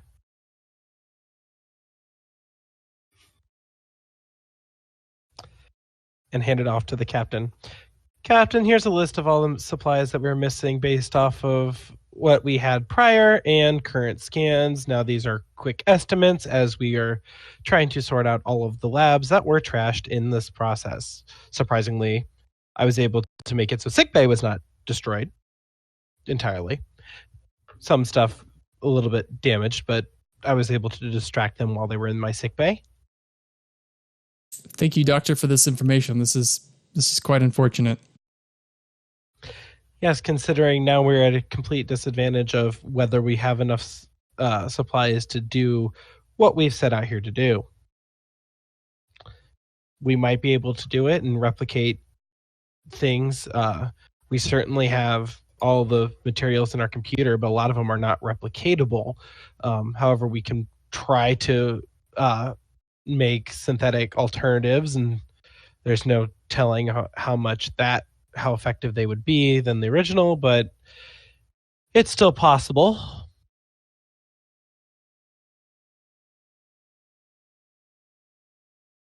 Very well, Doctor. Thank you for that information. Ensign Montgomery, if you wouldn't mind putting together a transmission, we need to send to the Dominion Embassy to let them know about Counselor Aaron being taken by the Klingons. I guess this is a diplomatic incident for them that they need to communicate through proper channels, since she's not technically part of our crew. Well, she's part of our crew. She's not part of Starfleet. Oh, yes, that's correct. Very well, Captain. You'll compose the message and get it ready to send out. Yes, I will do that. I guess, Mr. Grekin, in the meantime, just resume course. Has all maintenance been completed? No, due to the investigation, we've had to suspend some of the standard work. It's going to take another couple of hours. Understood then. I guess, complete the mission or complete the repairs as quickly as possible so that we can continue on on course.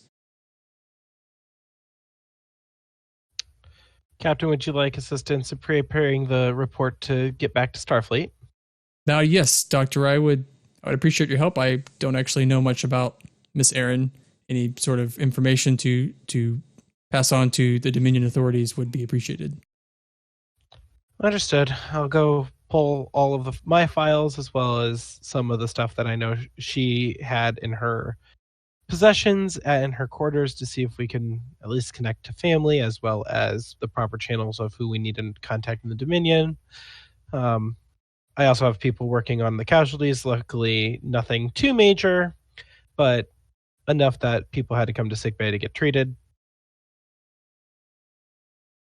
That's very unfortunate, Doctor. I was hoping if we gave the Klingons a show of good faith that they would return that in kind, but I think we're going to have to be a little more cautious when we encounter them in the future.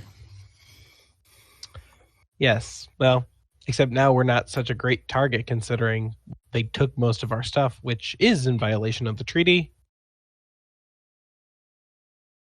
Doctor, how well do you know Lieutenant Isha?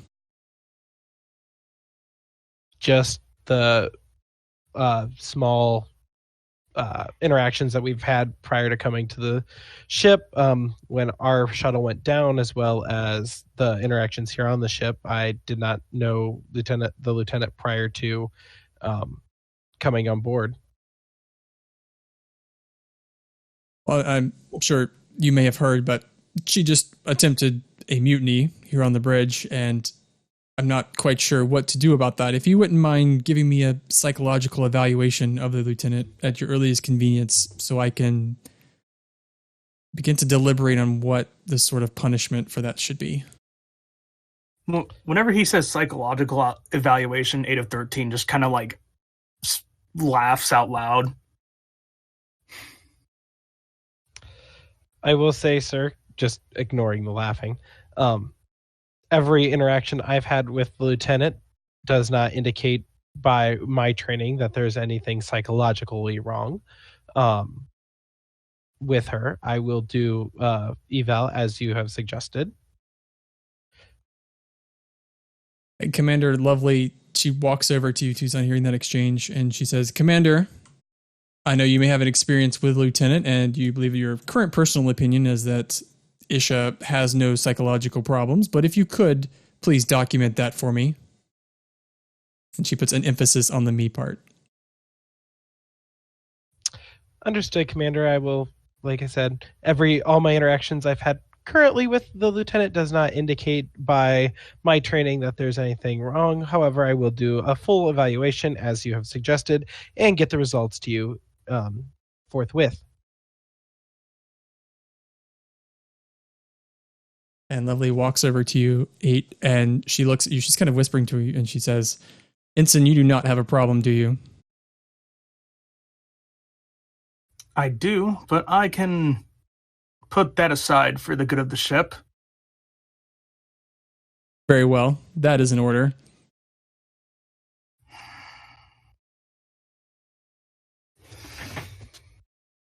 Yes, sir.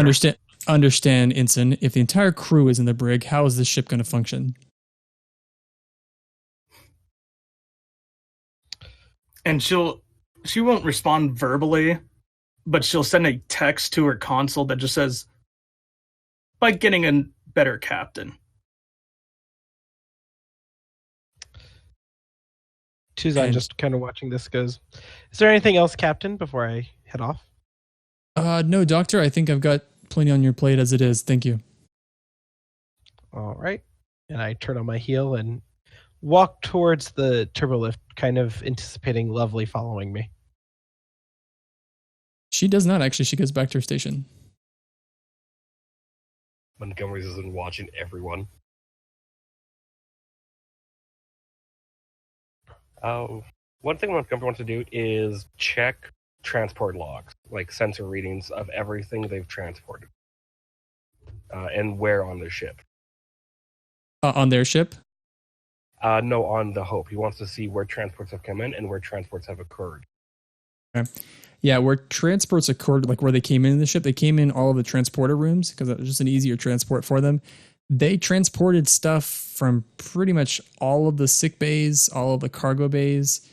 I'll say they maybe even took a shuttle. They took a shuttle? Yeah, they stole a shuttle. They went to some of the science labs and stuff like that. Hold up. Did we keep our boat? That's very important. Did we lose the boat? The jet ski is still in the cargo bay. Okay, we're good. Montgomery, as you're sort of going through that data, you do notice actually something a few light years away on your scanners. It looks like the Tigok, that bird of prey, has come out of cloak and is actually stopped in space. Captain, the bird of prey is uncloaked just at the edge of our sensor range. Very, very good, Ensign. Why don't we open a channel and see if we can maybe repair all the damage that's been done here. Very well. He'll open hailing frequencies. And you don't get a reply.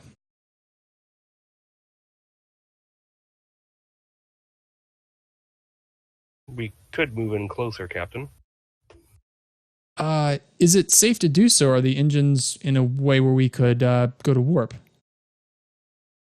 We could go to full impulse, or we could do a short sustained warp, but again, maintenance is prominent.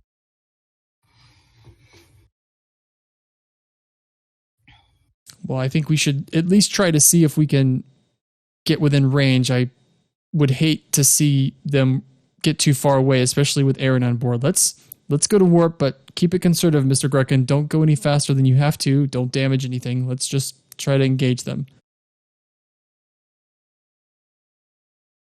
Grecken says, okay. And he sets a course and sends you to warp.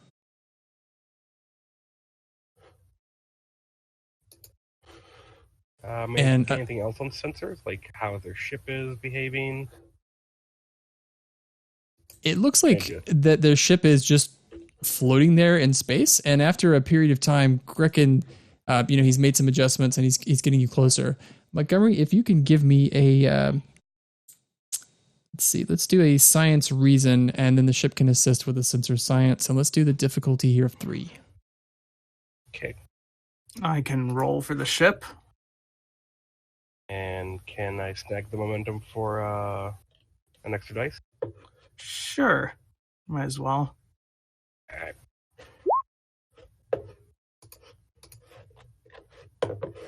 Okay. Science reason. And because positronic brain, with reason, I do just get an auto success. Oh, cool. There's like an extra momentum there. All right. There is some sort of disturbance that has caught this ship, and it looks like it might have pulled out of warp. It looks like it's in distress. The table's turned. And you could spend that momentum for obtain information if you'd like, or just keep it. Let me just double check something here.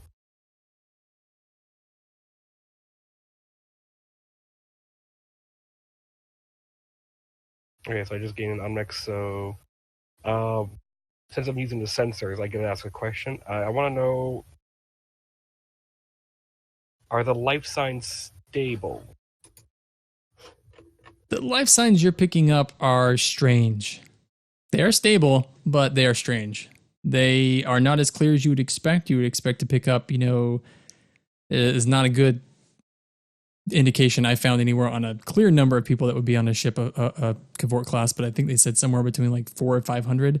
You'd expect that number, and the computer comes back with 400, 500, and then it says like 100, and then it says 12, and then it goes back to 500. It's just not giving you a good reading.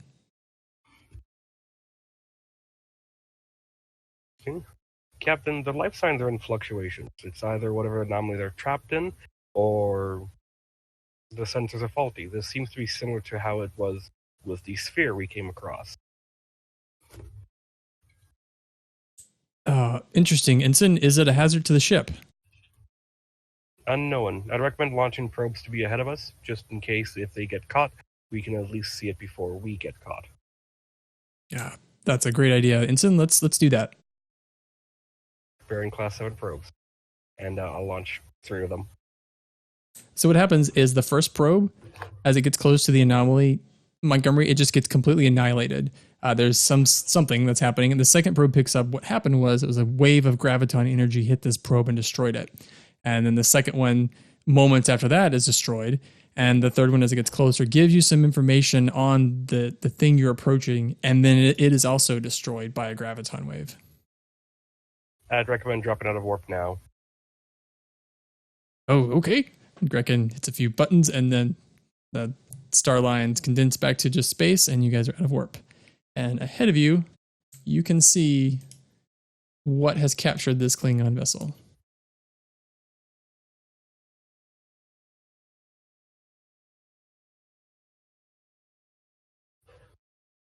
Is that a black hole? Yeah, it's definitely a singularity of some sort. But it's purple. Purple. It is purple. It's the Fortnite hole.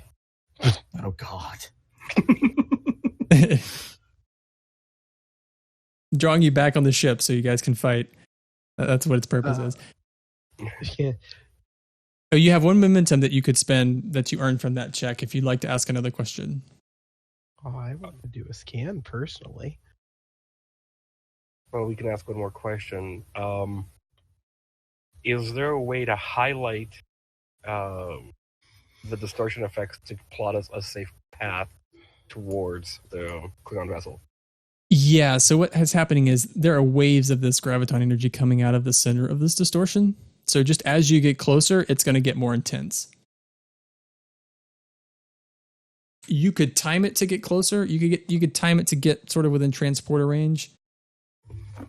But if you get much closer than transporter range, you're going to start to feel the effects.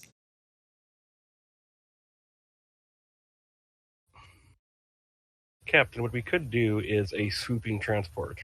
The Hope swoops closer, we get within range, and we do a quick transport. I believe it is called a near warp transport. This would be the essential idea. We get near, transport, and then have the vessel warp away briefly to a safe distance, and then attempt again. The computer should be able to handle the calculations needed. I'm not quite sure if that is worth the risk, Ensign. I don't know what we could do. And then Lovely stands out, but she says, Captain, I will take personal responsibility for this maneuver. I will put together an away team myself. Like I said, I'll take complete personal responsibility. If anything happens to this away team, it'll be completely on me, sir. I would like to try. And there's a moment of pause. And the captain looks at her. He says, well, okay, Commander, if you feel so strongly. I still don't like putting the ship in harm's way, though. The time and intervals do provide us a window, but the window has to be executed perfectly. And again, the computer can run the calculations. And Grekin turns, he's like, well, and you need a good pilot. I think you got one of those. I mean, they've had me flying crazier things. I too am experienced in shuttlecrafts. I have my log 4 hours in the holodeck.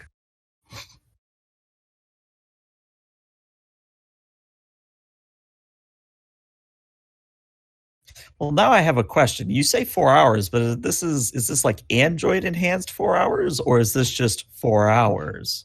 Because there's a huge difference there. You'll have to find out. Oh, gosh. He gets into the shuttle. It's one of those things in driver's ed where you start turning on the wipers to try and find the lights and the horn goes off. Yeah, it's going to be a thing. We go, I didn't even know the thing had a horn. Space horn. Meep, meep. So Montgomery, Sir. for this plant, go ahead. I was just going to make a very bad Prius joke. Please continue on. I was going to say, Montgomery, if you want to convince the captain at this point, I think that's what's going to be. You're going to have to make a roll of some kind to convince him to take the ship into harm's way, or you could consider another way that's not the ship. You can also use the shuttle, but if we want to do... just trying to think here. All right. Captain, if we are to evacuate the ship, we will have to bring the Hope in closer. We could send an away team first with the shuttlecraft. And we could take pattern enhancers to make the transport a lot easier. We could extend the range by a bit to give us more safety. Okay, we should let's try that. I don't like the idea of seeing a shuttle into all of this, but I like the idea of this ship being disabled even less.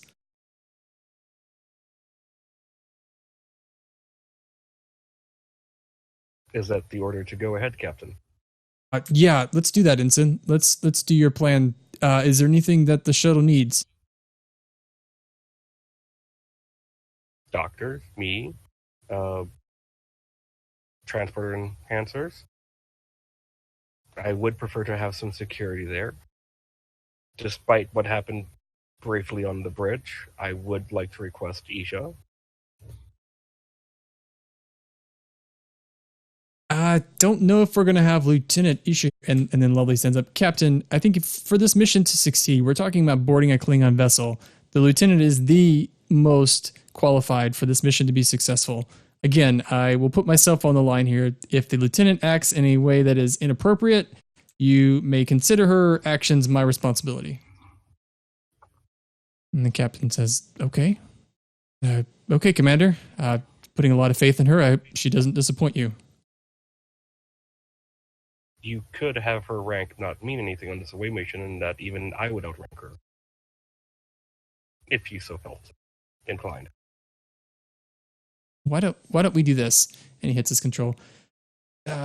Commander Tuzon, if you could report to the shuttle bay, we're putting a mission together. I could use your experience and expertise, please. I'll be there. That's what we'll do, Ensign. We'll have the commander go. I trust his judgment. I think he can probably keep he has some experience with the lieutenant. I think he can keep her in wraps.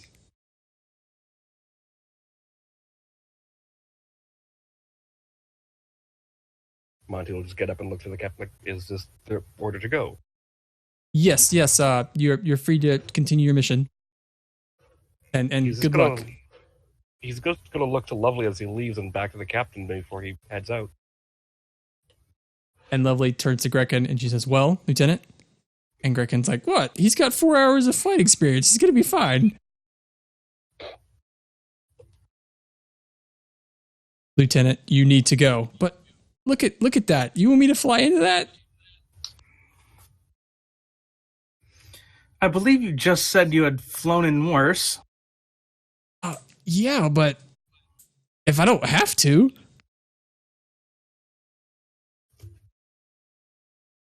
Tuzon also has a con of 3. I'll just kind of look at Lovely and raise an eyebrow of like, maybe you can make that in order? As the team assembles in the shuttle bay, it looks like Lovely does end up dragging Grekin to the shuttle bay. But the rest of you, as you've entered. So yeah, Isha, you have been escorted by security personnel, and you see the rest of the group assembling. So actually, I wanted to, it's going to throw a wrench in your plans, but whenever security gets to Isha's quarters, she's in civilian clothes and has taken off her comm badge. And she basically says, I'm no longer on duty, and I refuse to be on duty. So I know that's going to throw a wrench in your plans, but Isha's that worked up that she honestly does not consider herself safe to be around anyone or even on duty at the moment. You know what? Let's play that out. 1 sec. I think we can make that into a scene. Because the captain actually sent Tuzon to deal with this. So let's have Tuzon deal with that. So Tuzon, what you've heard is that Isha, she's out of uniform and she's refusing to go. So I walk in and just kind of raise an eyebrow. Don't want to partake in the fun. No, I've been doing a lot of thinking in the past 10, 30 minutes, which might not seem like a lot, but trust me, for me, that's quite a lot. I don't normally spend a whole lot of time thinking about such things like this. This isn't a good place to be. This is not the command I should have taken. This is the death of my career. I literally have just signed it away. And nothing I do on that ship is going to matter. In fact, I'm probably more of a liability right now. I can't even do this. And even though you weren't on the bridge to see it, she tries to do the conjure flame thing again. and not even sparks are coming out. I just imagine me like leaning on the doorway and going, so you're feeling sorry for yourself. That's what I'm hearing. No, I'm not feeling sorry for myself. I'm feeling sorry for the fact that I allowed a clearly unfit for duty captain to basically allow Klingons to not only abduct a member of the crew I was supposed to be protecting, but in the process is probably going to cost some lives. So instead of doing anything to solve the situation and get the crew member that was abducted back, you're going to sit in here and not help. Maybe I wasn't clear, and she tries again to summon forth the fire, and this time it's like a little, like, it's not like a full hand grenade explosion. It doesn't actually do anything, but it's very clear that she does not have control over her powers. I just look, I'm like, yeah, you can do a light show. Doesn't mean that you can't do your job.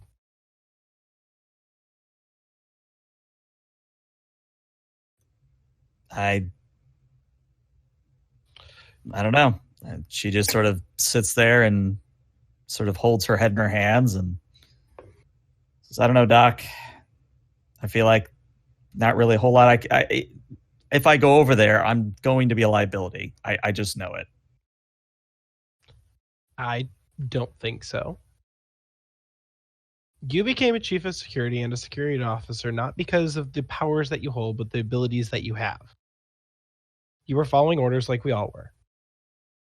These things happen when we're in these situations. It sucks. It shouldn't happen, but unfortunately, history, if you look at any civilization through any time period of war or pre-war peace-ish time, you see these kind of situations.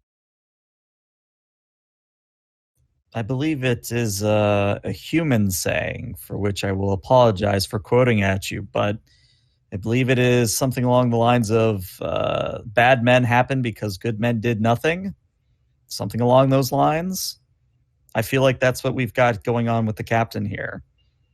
Now, obviously, I don't know what the situation is that requires me on an away team to go to a Klingon, the Klingon ship, but surely there's an engineering solution to this. If I go over there, phasers are going to be shot, disruptors are going to be fired. I just point out the window. Have you looked? Actually, no, like her windows are closed right now. So she goes over and opens them and says, oh, well, I mean, again, I'm not really an engineer, but don't we have a tractor beam? Don't we have runabouts with tractor beams? Here's our problem. It's producing gravitational waves. We've stepped far enough back that the gravitational waves are kind of passing over us, and the deflector dish is taking care of most of it.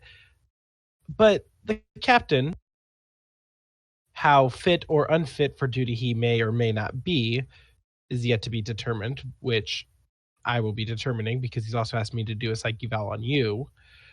So might as well do it on everybody involved. Has said pretty much we need the best of the best. Lovely's on the team. I'm going. Lunaris. The captain even said you.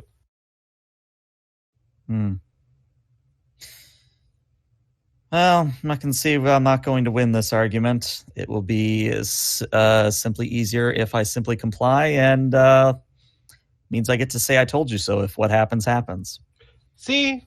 Coming around already. After you. And along the way to the shuttle bay, she's very deliberately not getting a phaser 2. She's only getting a phaser 1. Okay. As we're walking to the shuttle bay, I'm filling her in. So we don't really know how many people are left on board. Our sensors are sporadic. It keeps giving us really random numbers. 500 down to 300, down to 150, down to 100, up to 600. It doesn't make sense. I mean, did you account for the special makeup of the Klingon hull? You have to ask the people doing the scans first. I'm just relaying the information. I repeat the question once we're gathered among everyone. Yes, my 2-hour course in sensor scanning has included this. 2 hours doesn't seem like a long time. That is a joke. We need to work on your sense of humor there, Monty. It's an ever-evolving program. Noted. And Lovely, she looks at you as you all enter and she says, yes, you should arm yourselves here. You're going to be boarding a Klingon vessel. And unlike before, I expect you to defend and protect yourselves. And I expect you to retrieve Counselor Aaron. I just raised my hand. Commander, I can't hit the broadside of a barn with a phaser. Well then, Commander, you'll just have to fire more often. That's not comforting, Commander. I don't know if this is in the books or not, but I'm going to bring a shit ton, literally a shit ton, of transporter transponders so I can put on our cargo. The transponders don't have an opportunity cost, but if we're bringing transporters enhancers, those are definitely a cost. Isn't it 2? I think it's 1. I'm trying to find it real fast.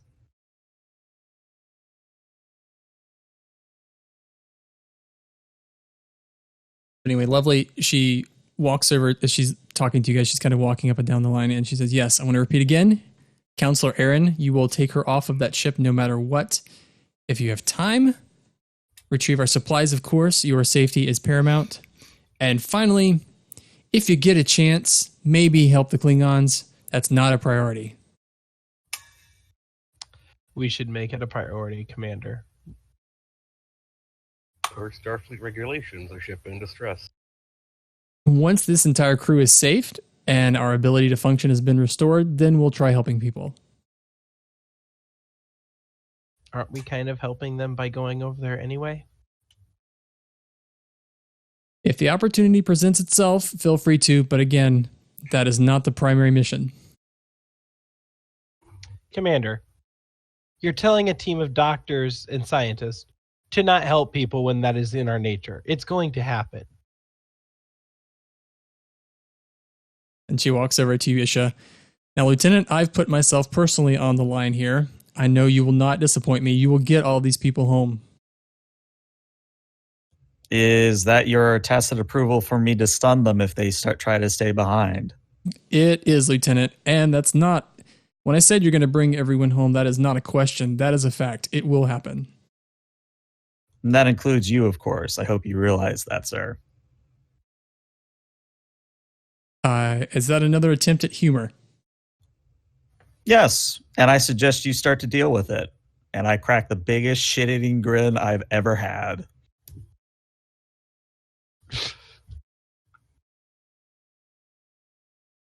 Very well. Whatever it takes to complete the mission.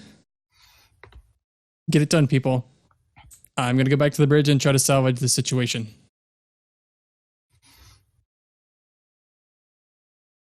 Keep an open comm with us, Commander, just in case something happens, as well as have you guys been trying to establish communication with the Klingon vessel? I believe we've tried and we've gotten no response. I would try some of the older bands, some of the Klingon vessels from when I was stationed on the station would have older transponders for their emergency communications. So some of the older bands might come in handy. Very well. We'll try those. That's a good suggestion, Commander. I'd Also, also have... if I can interject real quick. Wait a second. I thought she was coming with us. That's why I commented that way. I thought she was coming on the away mission. Oh, no, she's not going with you. She's just sending you.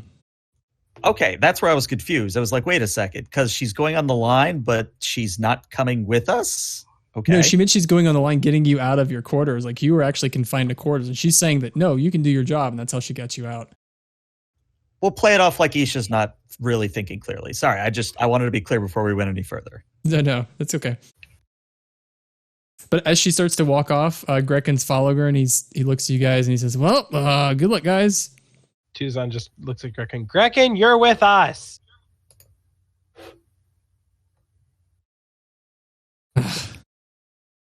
You know, why is it every bad situation? You guys want me to fly you into it? Because you're the pilot? Maybe you should have chose a different career path. Well, I would say doctor, but look what you're going into right next to me. Yeah, doctors sign up for this. You do know that, right?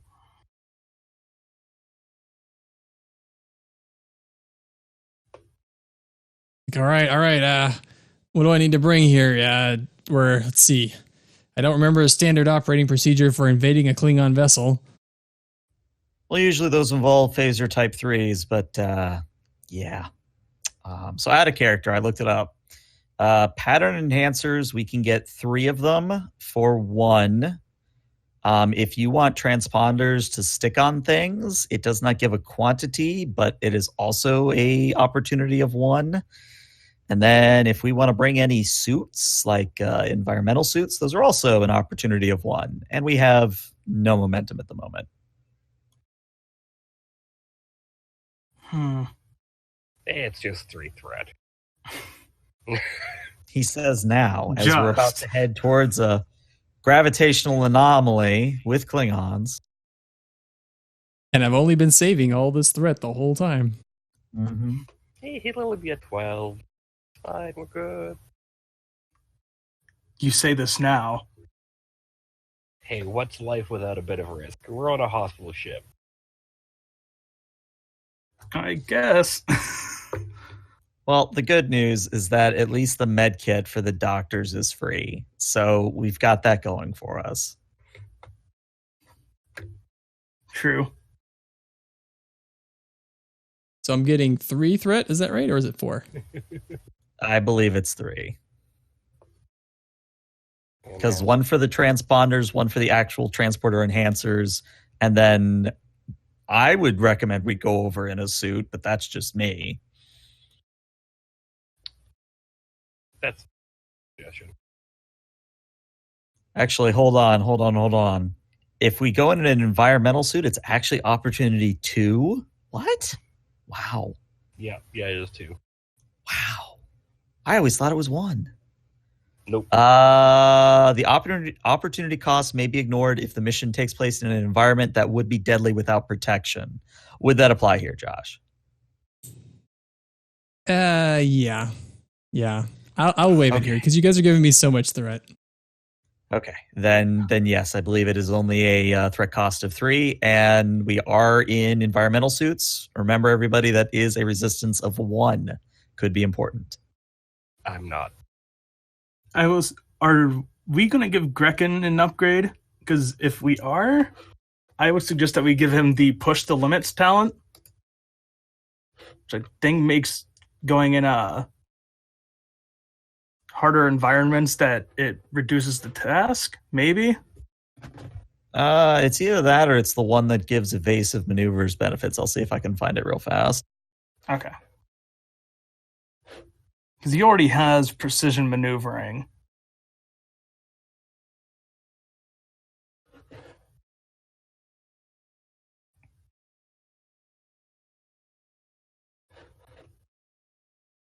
It's not a bad idea because there's definitely going to be a helm roll upcoming to get you guys where you need to be.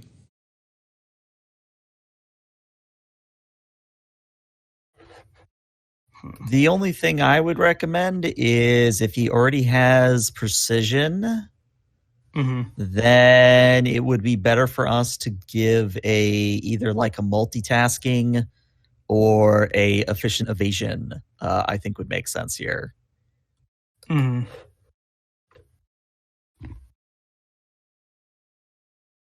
Okay. Because the talents only stack to a minimum, and it's already going to be -1 or -2. So my vote would be for efficient evasion. And remind me what that does. Basically, it means that the second time onwards that you do evasive action, it does not cost power to do so. Gotcha. Yeah, we might need that. So I can concur with that. Actually, let me ask this of Josh. Is Grekken technically our flight controller? Yeah, he is. That's the position that he's in. Okay, and sorry for this taking out of character a long time, but it is kind of important. No, it's important. So for flight controller, The talent is whenever the character assists an NPC with a con task, 1d20 reroll may be done, and the second result may be used. Does it? And this is something I would ask the devs if I was on good terms with them. Does NPC mean purely supporting characters and non-player characters? Because otherwise, it seems really not like a good talent. Yeah, and I don't know I can't think of a situation where that was useful anyway. Maybe like a flight controller and a navigator. But like, when would a flight controller ever assist someone doing really anything? Right. I think it's just a bad talent. Okay, if it's just a bad talent, then yeah, I'm going to stick with efficient evasion for my vote. But again, I'm just one vote. Don't let me sway you one way or the other. And we can talk about reworking that talent maybe afterwards, but sure. I can't think of a use for it now.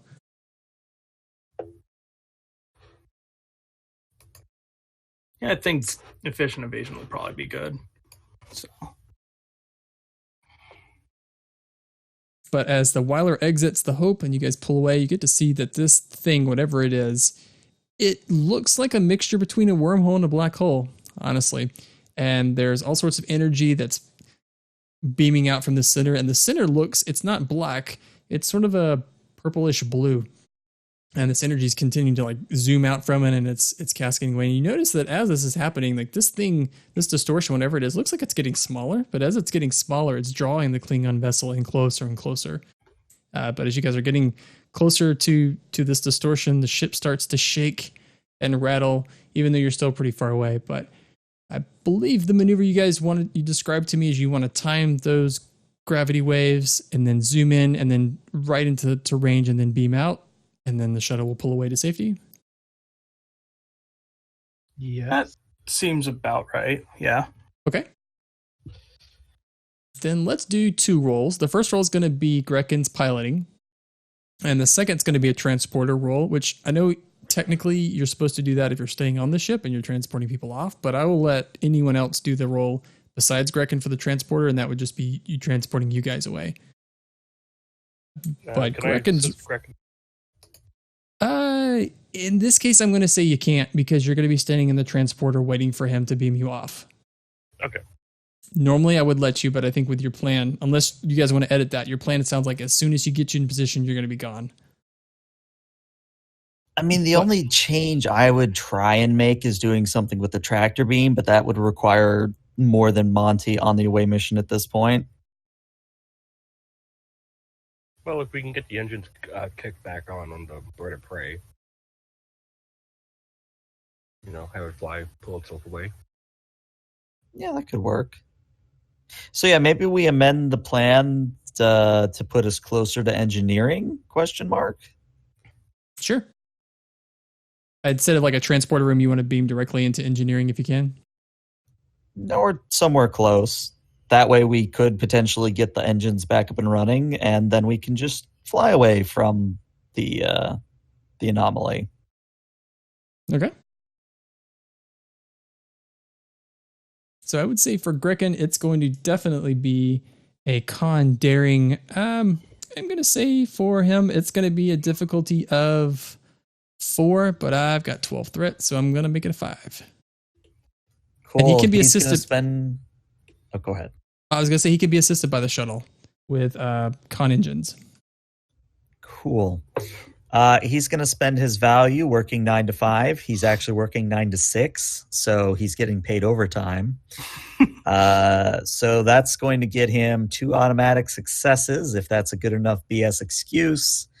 He's rolling 2 dice. I imagine he has a focus here.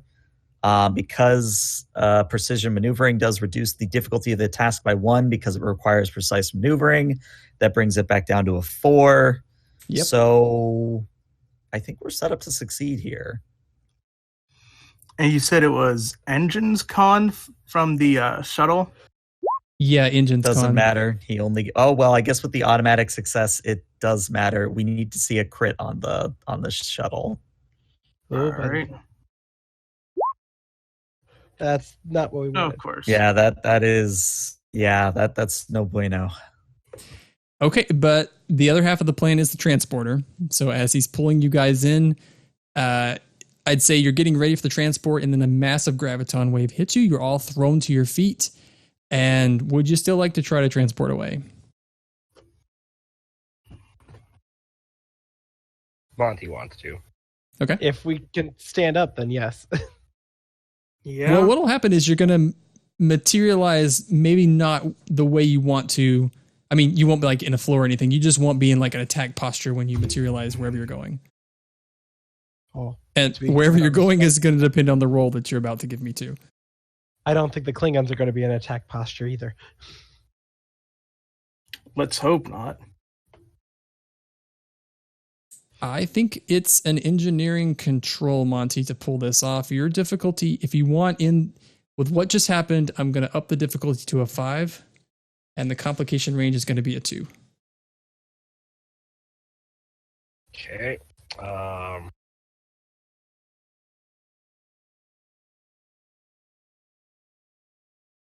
Oh, and the shuttle can assist you with engineering sensors. Sounds good. Yeah. I'll go ahead and roll for that since. Can I use determination? I understand machines better than people. Yeah, I think so. All right. Hey, you got an assist from the ship. That's a really good there's roll too. 3. With a 9 to beat, that's good. Difficulty of 5. Yes, you're at 3. Yeah.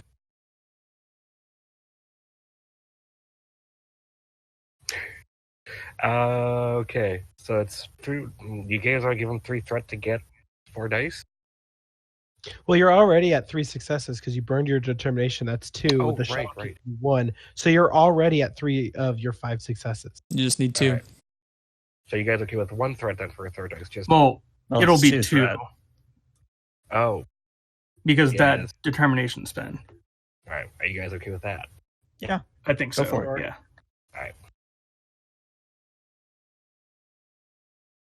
Yeah. Oh boy. Oh, wow. Double. And Well, one of there we those- are. Oh, good. So the members of the Hope transported themselves into the black hole. We never saw them again. Well, did you have a focus here, Monty? Technical expertise? No focus. No focus. Because I got cybernetics, emergency medicine, repair, small shuttlecraft maneuvering, triage, and xenolinguist. Yeah, no, because there's like the one success that you had was a 3. So if you had a focus, it would be 2. So we've got 4, but it's double complications. Oh, But we didn't Fun. succeed either. Yeah, sorry, I'm working this out. Do you want to try to use any of those complications? Or do you want to get rid of them rather?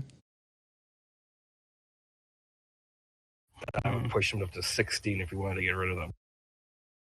honestly, I just would find it amusing if we stuck with the complications, but that's just me.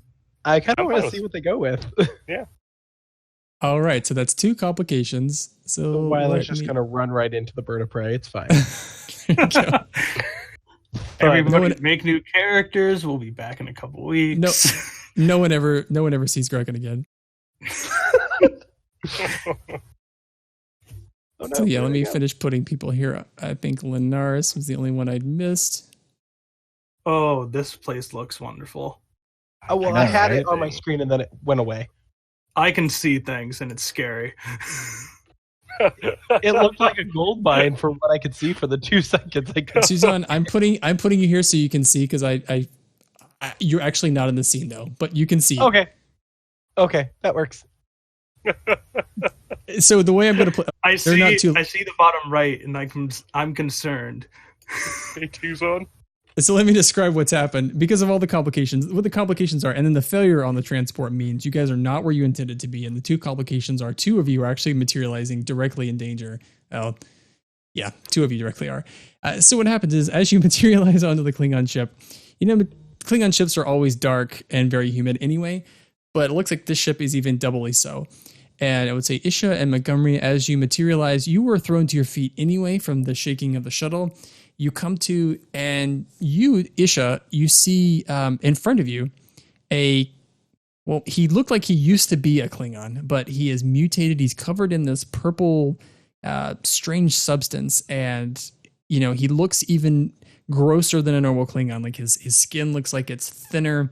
He's got more like his cheekbones and skulls more pronounced, his bones protruding more, and what's even worse is his teeth are now even extra protruding. And you notice what's even funnier is the left side of his face. So the right side looks like your normal scary Klingon teeth, but the left side of his face has human teeth, which is even equally terrifying.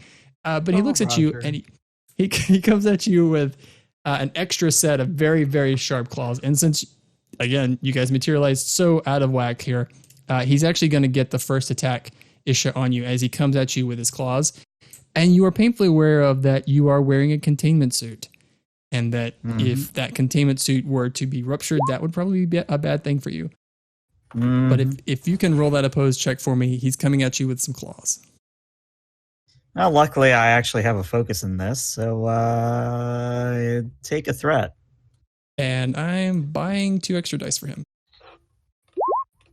Well, I actually feel rather confident with the 4. Wow. Oh, I even rolled the wrong thing, so that actually might even be better.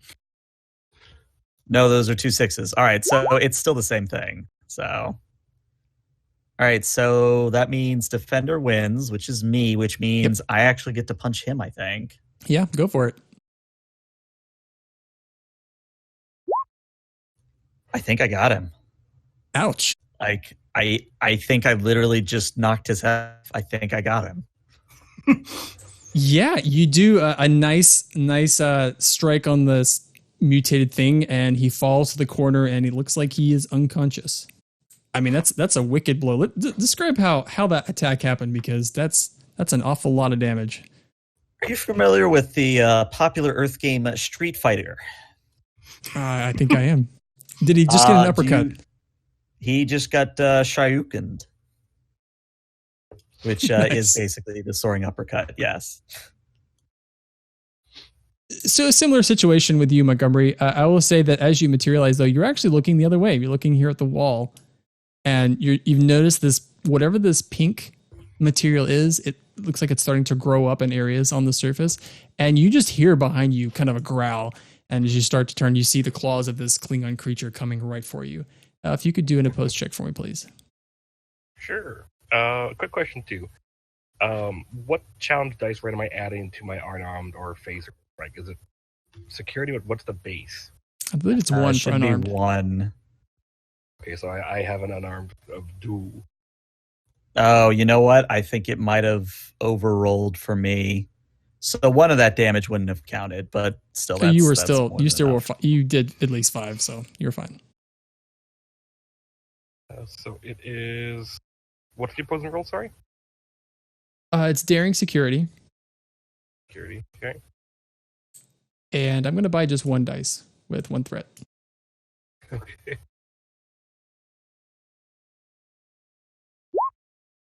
Yep, there's 2. Oh, Oh, I'm so sorry. That's 4. So I believe I've got 2 threat there, and then I've got. He's got vicious, so that's 4. I'm gonna spend the 2 threat on damage, so I'm gonna make that into 6, and that's a knockdown. So he knocks you down, but he's also done 6 damage to you. I think you've got 1 resistance, so that is 5, which I believe is a non-lethal injury. Is he doing? I'm guessing lethal attacks because he seems crazed. No, not lethal. Then I have a resist of 4. Okay, cool. Polyalloy construction. Yeah, cool. So you are prepared for this. All right, so it's 6. So I believe that's 2 damage. Yep. Montgomery doesn't even need a suit. I'm not in one either.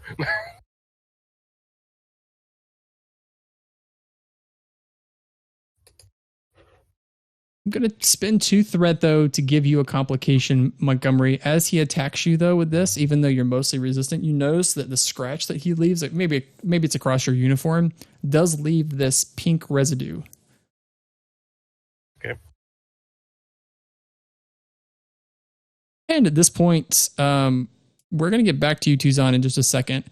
But I think since this is still a combat and you still have one person up, we're going to switch to you guys. Since this is combat, would anyone like to take a turn? Is the door open ahead of me? Yeah.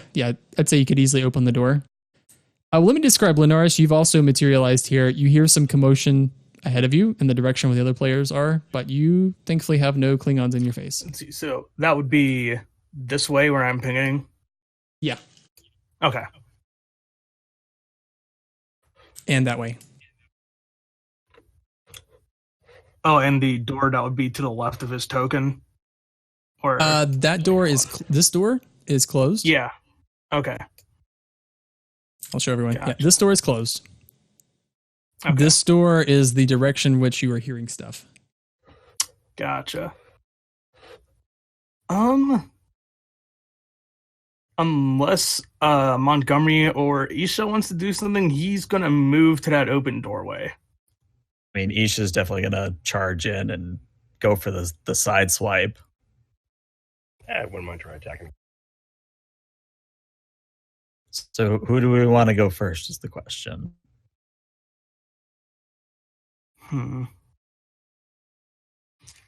I'll go ahead and go, and we'll see what happens. So I could probably move into the doorway here. I think you could probably move to where Isha is. Okay. Lieutenant, and I'm assuming I can somewhat see the Klingon mutant now. Yeah, as you've moved in, it's probably quite a surprise for you. Well, as you entered this room, you walk past the huddled body of one of them, the one that Isha took out. That was over here. Oh, lovely. I'm assuming we're wanting to shoot this thing, correct? We want to put down, yes. He is going to attempt to fire his phaser. He would have considering the situation, he would have a Type 2 on him. Okay. Let's see, that's control security. I'd recommend that, well, you've already moved, so you can't take an aim. Although you could spend momentum or threat if you wanted to for an extra minor to take an aim.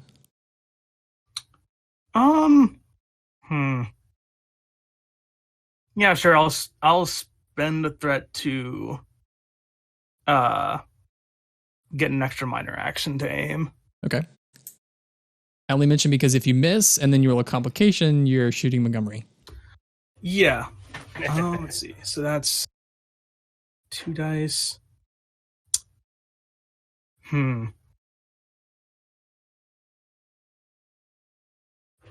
Actually, I'm going to make it a difficulty of 3.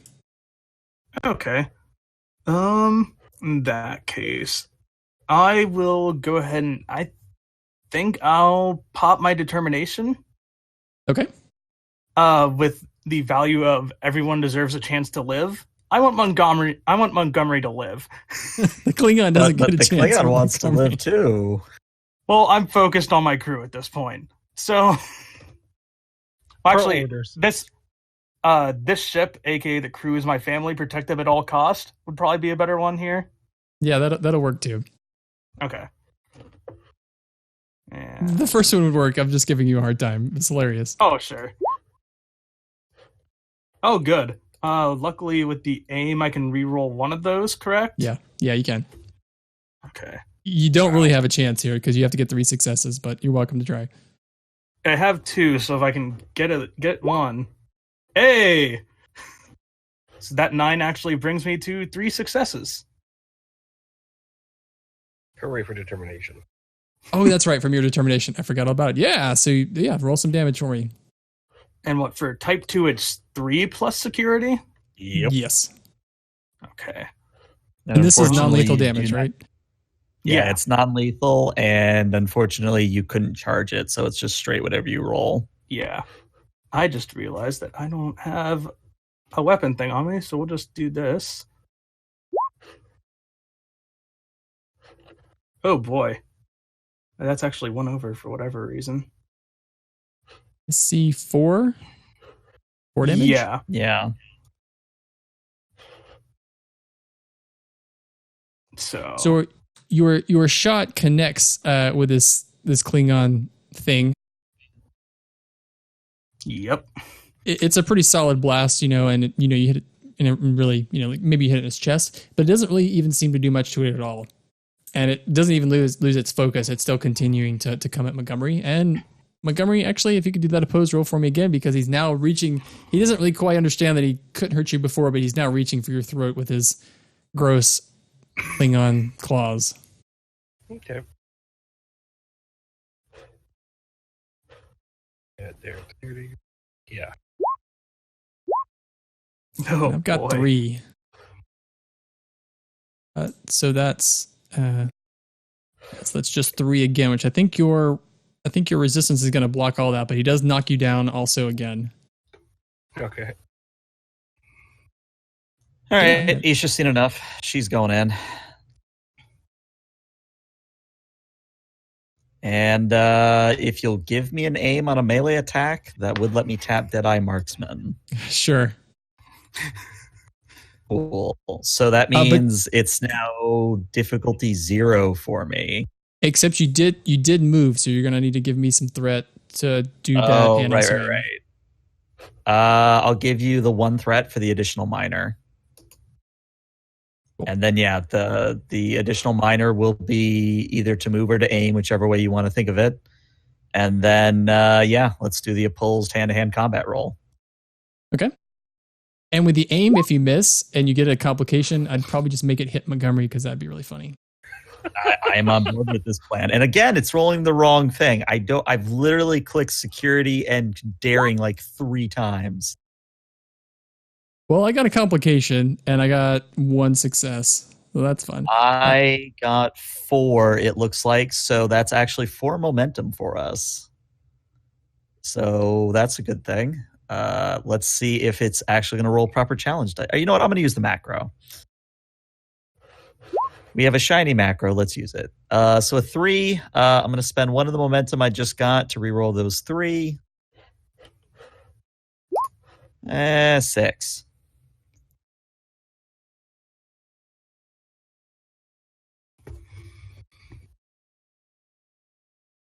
Again, Isha, when you hit him, that blow would have put down most creatures, but for some reason that doesn't really seem to take him down as you expect. But his complication is going to be that he is, by this blow, affected so much that he stumbles over the side away from Monty. And actually, I'm going to make him miss his turn because he didn't see you at all and he's not prepared. So I'll actually let you guys act again. All right. Well, I think the only one who hasn't acted is Montgomery. So... is he within melee range still? If I stand back up? Not anymore. Yeah, then I'll just shoot at him. Okay. Type 1. Control security? Yeah, yes, sir.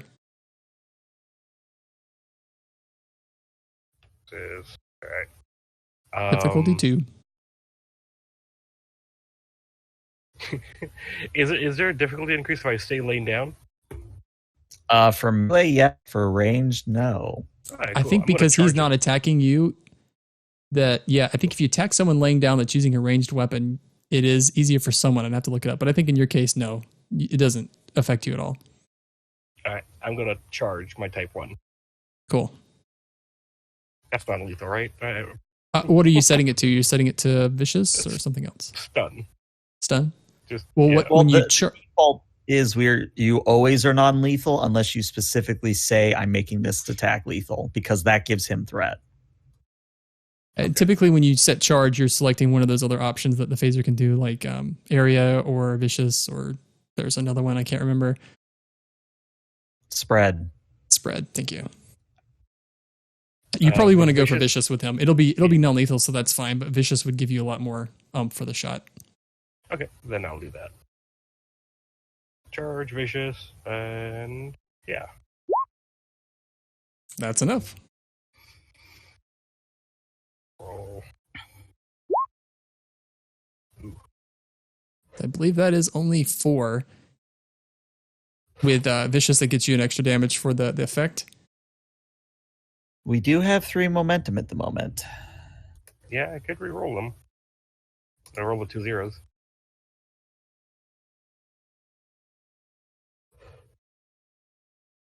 I say go for it. Yeah, try and put this thing down. Oh, whoops. What did that do then?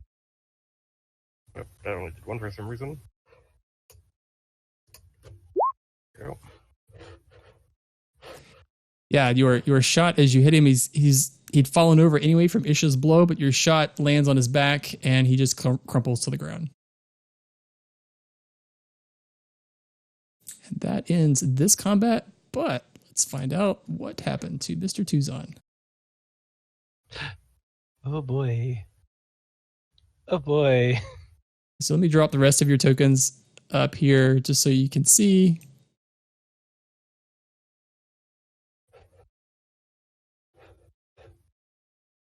Tuzon, you find yourself materialized, maybe like on your butt, and you looked around and you're now in looks like an engineering deck of the Klingon vessel by yourself.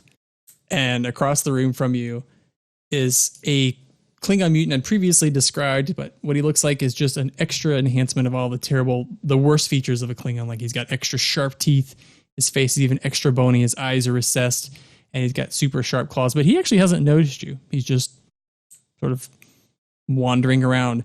But what you've noticed is these two tanks that are in front of you. They look like you can do a roll if you want to try to figure out what their purpose is, but they look like they have much more of this pink material on them than the rest of this area of the ship. Like you see some of it on the walls, but these two tanks, it's very heavily concentrated. Talking about this one and this one. Right. As soon as I see the Klingon mutant, I go, it just in my head, not this again. And taking note of how everything is around the engines, I'm going to put two and two together and go, we need to shut down the engines.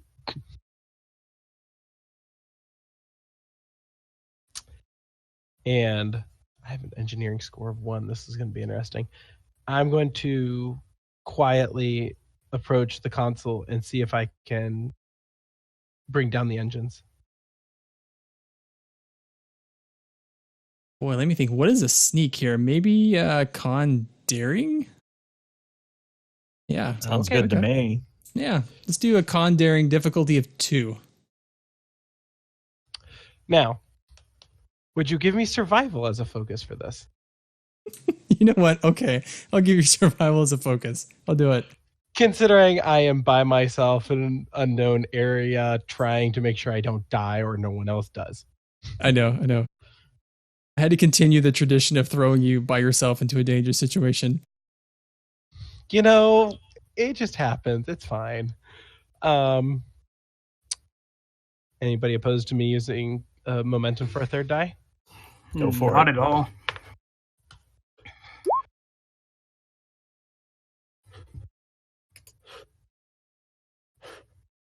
Like a cat, you've snuck your way over to this console, which I think is what you were aiming for. Yes. And that Klingon guy, he's just not paying attention. He's doing whatever he's doing. Filing his nails or something. Probably with his teeth. I'm going to try to bring down the engines. Okay. Would you like to see the status of the ship also, or are you just going to start hitting buttons?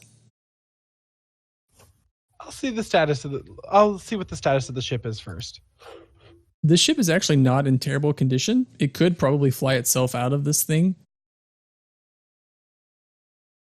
But yeah, you could easily power down the engines. It looks like a console familiar, it's similar to the one that's on a Starfleet vessel, like an emergency shutdown. There is a console you could do that, and maybe there's a probably clear way to do it. You could probably replicate that. All right. Seeing that the ship is still in one piece and flyable, can I fly the ship from here to get it away? It looks like unlike Starfleet vessels, you can't fly it from here. You'd have to be on the bridge to do that. But what you can tell is the bridge systems are functional, so the bridge can fly it away. Of course, I'm at the opposite end of the ship from the bridge to be able to fly it. Yep. See what you do to me, Josh. You guys botched that roll terribly. True. Seeing that the ship is still flyable, in that Johnny What's-His-Face has not noticed me. I'm going to try to quietly calm and see what everybody else is doing. Okay. Sure, go for it. So I hit my comm badge. This is Commander Tuzon to the away team. Do you read me? Loud and clear, Commander. Well, I'm hoping quiet and clear, considering I am next to what looks like a mutant. Oh, we've taken out a couple of them. Where are you? I seem to be in the engine room. Engine status is everything in the ship seems to be functioning. Linaris, are you getting a sense of deja vu like I am? I'm sorry, to what necessarily, Commander? Our first mission together before we arrived at the Hope. Oh, well, it's giving me some deja vu if we're talking about that, yes. The particles are collecting at the engines. I can shut down the engines, but the ship is also perfectly capable of flying. I just can't fly it from here. I'm not exactly sure where we are on this ship. It seems to be maybe a cargo bay of sorts, but... I go over to the wall. We're on deck 5, section 2. How close are you guys able to the bridge? Should we shut down the engines, or can you guys take the bridge to fly us out of here? Mr. Josh, Yes. how close are we to the bridge? A short walk. Then I would say yes, we can head to the bridge and assume command there. All right. I have one mutant in the engine room with me. I imagine that it's going to be pretty packed in the bridge. More things for me to hit. Well, I can lay low here if you guys take the bridge and get us and fly us out of here. Just stick to the shadows, I guess. Understood. Keep me updated. Before we leave, I just kind of want to keep my ears open, see if there's any other, like, rustling, footsteps, etc. Before we switch back to you guys, because I'll do that and we'll discuss that, Linaris. Tuzon, so your plan is to just lay low here in this room? Yeah, I'm thinking kind of like what he's doing, hiding over here in this corner. Okay. Give me a con daring again. Let's do difficulty 3. It's higher difficulty now because you just had a conversation. Survival still is a focus. Yeah.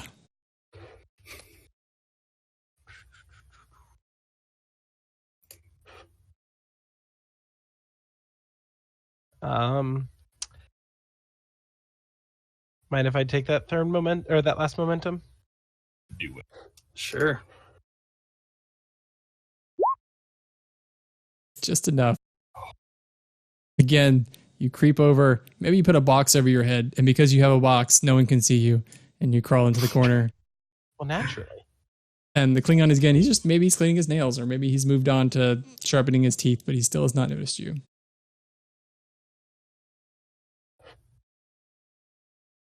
Maybe give me a medicine insight difficulty 3, please. Me? Yes, you. All right. And genetics as a focus would certainly come into play here. I was going to say, is it genetics or infectious diseases? One of them come into play. Yeah, all that.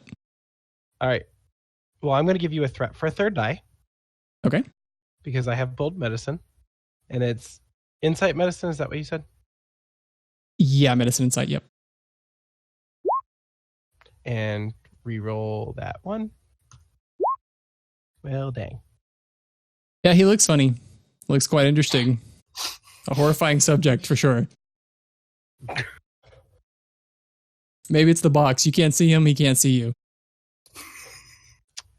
That dang box. gets in our way. Okay, so Linaris, your question was, what do you hear? So let me talk about that a little bit. Actually, on the ship where you guys are, you don't hear too much in so far as people noises. You hear a lot of groaning and creaking as those graviton waves are obviously striking the ship over. There's slight vibrations, like the ship appears to be holding itself together. It's not like falling apart or anything like that. Rocks aren't coming out of the ceiling. But you don't hear any noises as far as like people talking or shouting or laughing like you'd expect on a vessel like this. Is this door over here open? Yep, it is. Do you think we should make sure this area is clear before we move, Lieutenant? No, I think we should head to the bridge as soon as possible. Of course. Not much of a savant when it comes to Klingon vessels, so lead the way. I step back into this room here and just point at the turbo lift. Oh. That's what that is. A turbo lift. Oh, gotcha. I didn't realize. The map, yeah, it kind of all runs together in places. Would I be able to see like a little diagram of the ship to see where the cargo bay is at? Yeah, you're not actually too far from one of the main cargo bays, Montgomery. Actually, I would say between you and where Tuzon is, there is a cargo bay area.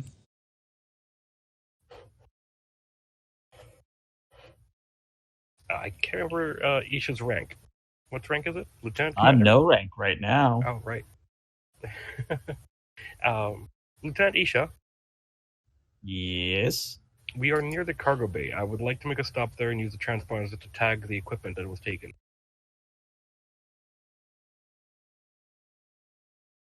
I look at Linaris. I look at him holding his phaser. Does Isha have a martyr complex is the question. I'm going to roll she does because I think that's more interesting for her character. She tells Linaris, all right, you're with Montgomery then. And then before anyone can stop her, she gets in the turbo lift and goes to the bridge. Okay. Okay. Yeah. Well, I guess I'm with you, Ensign.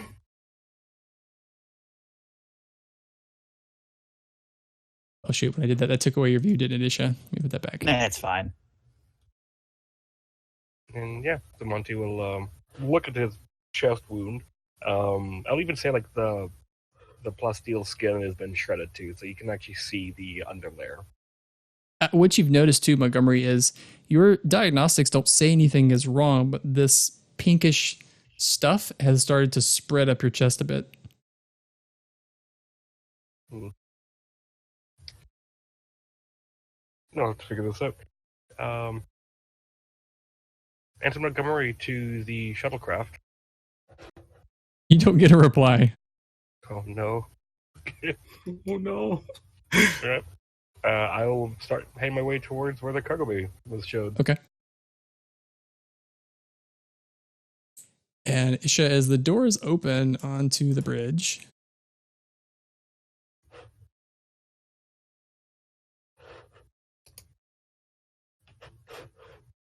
let's see, what you notice are that this bridge should probably have a lot more people on it than it does, but it's really just you and one other thing. You notice in the corner, huddling over there, kind of crying, is Counselor Erin. She's off under one of the consoles by herself. But this entire room is covered in this pink, whatever it is, material. And in the corner is one of those things that you saw before back on Crucis 4. But the thing that is really most interesting in this whole room is the gigantic Klingon who is mutated in a different way than the others. He might have been the captain, but he looks almost unrecognizable at this point, so you can't really be sure. But his mutation is even worse. Like, he has more spikes. He has extra like protrusions out of his arms. He even has like this tentacle thing growing off of the front of his face. It looks like pincers. But as you enter, he's kind of moving around the room, making lots of noises, and just stomping through the room. He doesn't really seem to have noticed you yet, and Aaron has also not noticed you. So, if I remember correctly, when we killed the spore in our first mission, everything else linked to it died, right? It did. You And remember that's- the giant worm did not die. You guys had to fight that separately. Still had to fight that separately. Okay. Yeah, she's going to go for the captain, because if I can get rid of the captain, then I can just shoot the spore all day. I think Isha's also going to do something that is stupid for her, and I'm going to impose myself a complication of 3. But she's going to try and use her bolt of change, her pyrokinetic powers. Okay. So it is a deadly attack, so you do get 1 threat. I am Deadeye Marksmaning it, so it was a difficulty 2. It has now become a difficulty 1. So that's going to be a control and security complication range of 3, unless you want to spend threat and give me more. Nope. I like where this is going.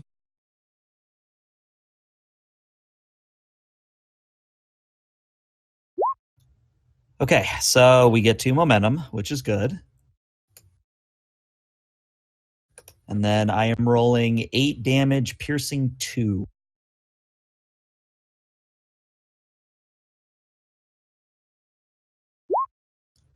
So that is a grand total of 8 piercing and 6 damage, and it's a deadly attack. So unless this thing has like a resistance of 10, I think I just lethally injured it.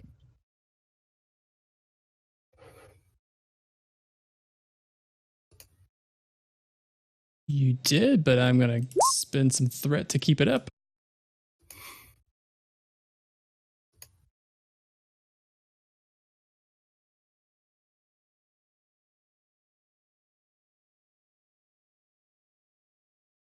It does collapse to the ground. It's like your shot. Let's say maybe it hits it right in the chest and it falls down. It wasn't even really paying attention to you, but it's not dead. It actually turns to you. It's kind of crumpled on the ground, and as it turns, you notice the wound on its chest is starting to close. All right, order of operations. I have to kill the spore first because it regenerates. Of Well, course. Erin at this point notices you, and she turns, and you notice she's got on the side of her face a bunch of this pink stuff. And she yells to you. She's like, Lieutenant, it killed all of the others. It killed all the others. You've got to kill it.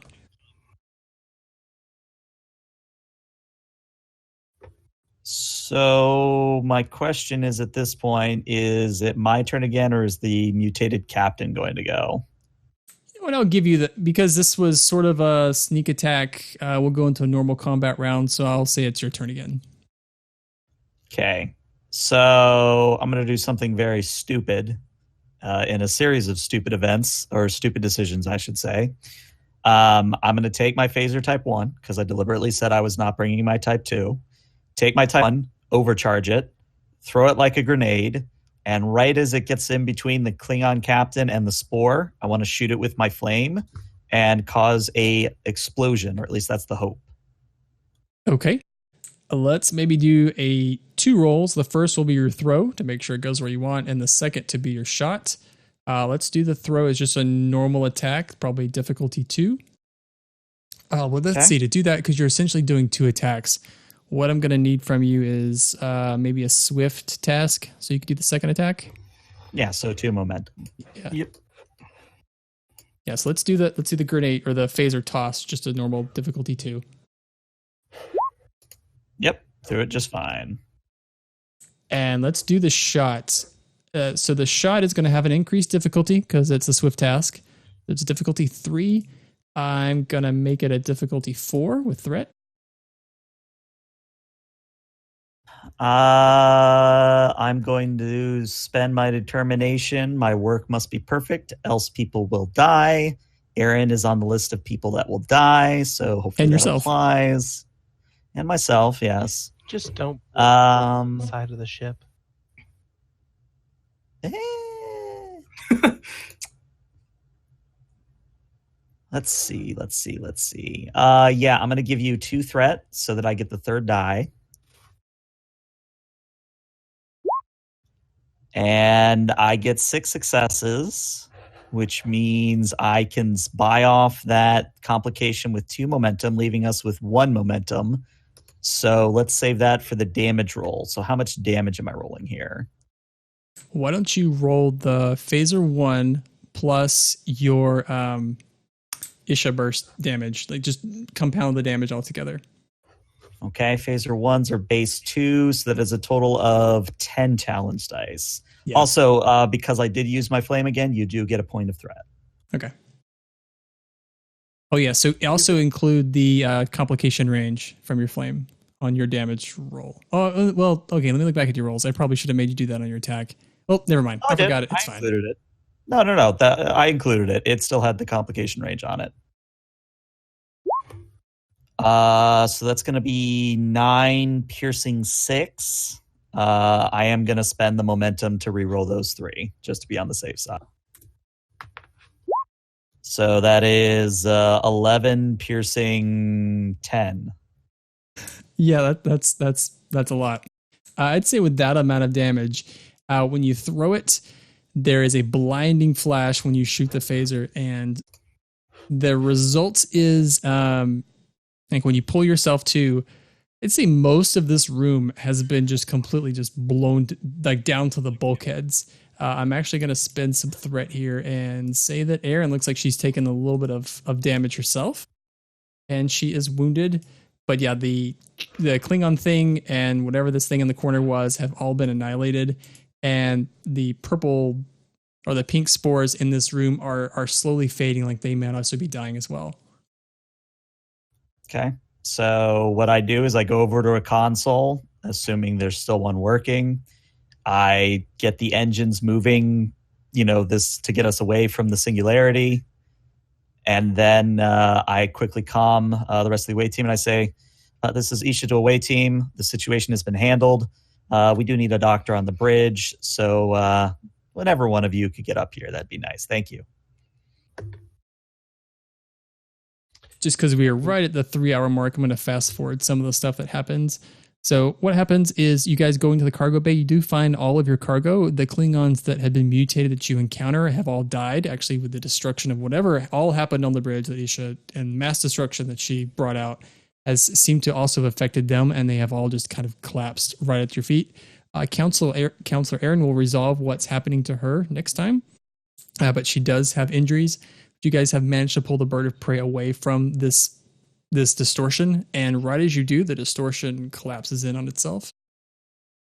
We will jump to maybe a day later. We'll cover what happens during that, but the final scene of the game is in the cargo bay. And what happens in the cargo bay is you see, this is the cargo bay with most of the stuff restored, including your container, Linares. But Lovely enters, and across from her is walking Lupus. The cargo bay is lit very darkly, very dramatic lighting. And Lupus walks up to Lovely, and he's got a pad in his hand. Lovely says, "Doctor, do you have what I requested? I don't really have any time." And Lupus says, "Yes, this is everything that you wanted. It's all in order." Lovely says, "Very, very, very well." And Lupus says, "Now, you do remember my condition for this. This is not free."